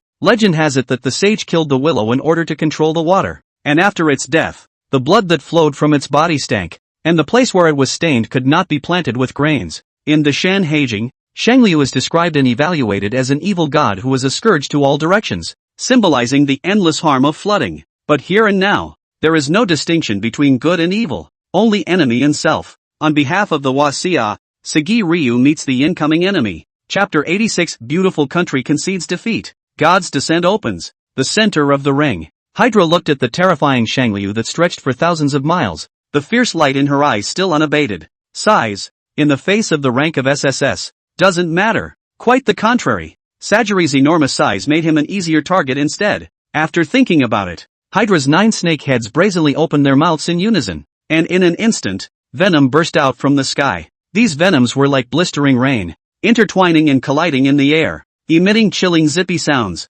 Where the venom converged, the air seemed to be corroded and twisted. They quickly converged into a huge black vortex, like the eye of a storm from hell. And in the vortex, the venom continued to swirl and churn, emitting a strong stench and the smell of death. There was no need to doubt that Hydra was known for his intense poison, and his venom was toxic enough to turn 1,000 miles of fertile land into red earth. And Sakura Nation's Orochi had suffered under his venom, in the case of an ordinary SS-ranked divine beast. But if it was contaminated with half a bit of Hydra's venom, it would be enough to turn into a puddle of pus. In the sky, the black vortex spun faster and faster, emitting a deafening roar as it roared towards Shangliu. At this moment, Shangliu also sensed his opponent's attack. 9 identical, huge human faces appeared with obvious fluctuations in expression. A great tonic. I swallow. The words fell. One of the heads rushed out violently. Its speed was so fast that it was almost instantaneous. During this process, the bloody mouth that was large enough to swallow a huge mountain also opened violently, as if it was connected to an abyss. The scene was extremely horrifying. Phew! As Sagittarius' huge mouth opened, a powerful suction force instantly erupted. Moment! With Shangliu's huge mouth as the point, wild winds whistled up, flying sand and stones, and everything around was swept up in this terrifying force. The air was dramatically compressed, emitting a sharp hissing sound. Sagiri's large mouth was like a black hole, greedily devouring everything. It was as if the space around it was twisting and distorting, and light was being sucked into it, as the visibility of the entire ring space plummeted by a level. As the source of the main target, Hydra was almost instantly swept up by this terrifying reverse suction. Roar! By the time he reacted, the bloody mouth that was like the explosion of a black hole was already close at hand. It was too late to escape. A great fear like no other instantly took over all of Hydra's head. Bang! Hydra's 9 heads were stubbornly stuck next to Sagiri's mouth. However, before he could catch his breath, the next moment, a scarlet tongue swept out of that huge mouth like a ghost. Giggle. The wind is calm. Across the room, Alexander's face looked green, no longer the confident flare he had been a few minutes ago. He tried to communicate with Hydra, but got no response. Both legs were weak. In front of everyone's eyes, this contestant from the Sapphire Kingdom had just straightened up and knelt down. After the quiet, in the audience, Viewers from various countries were also completely stunned by the result. Eat it? Just eat it. No. Am I blinking? An SSS Divine Beast was eaten. That's an SSS Divine Beast that once defeated the Sakura nation's Orochi. How could Alexander-sama lose? I absolutely don't believe it. Even if the Divine Beasts of Huaxia are strong, it's impossible for them to eat such a powerful SSS Divine Beast in one bite. Is this reasonable? Huaxia has hang-ups. No dude. Are you sure this is really SSS rank? This can be called a battle? This is just pure food delivery, okay? 8. Gah! My Sakura Country is going down. It's going down. This moment,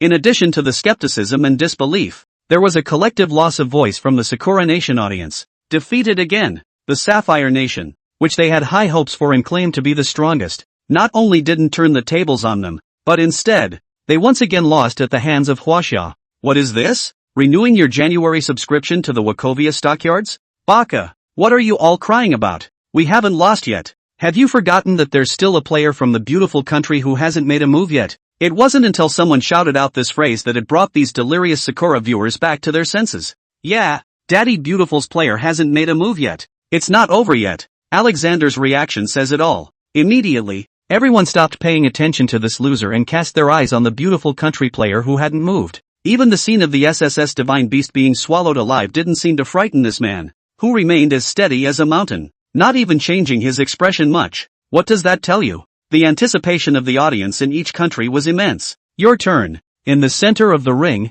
Luo Yi took a casual stance and stared at the former. He was also curious as to what the bottom line was that would give Phil the balls to continue standing in this ring. As far as he knew, although Hydra wasn't weak, it definitely wasn't a Sapphire's top Divine Beast yet. So the bottom line is that the bottom line is pressed on the beautiful country? However, at the very moment when everyone was expecting Phil to make a move, in the next second, the unexpected happened. I concede. Phil's face was calm, and by special means his voice carried clearly to every corner of the audience.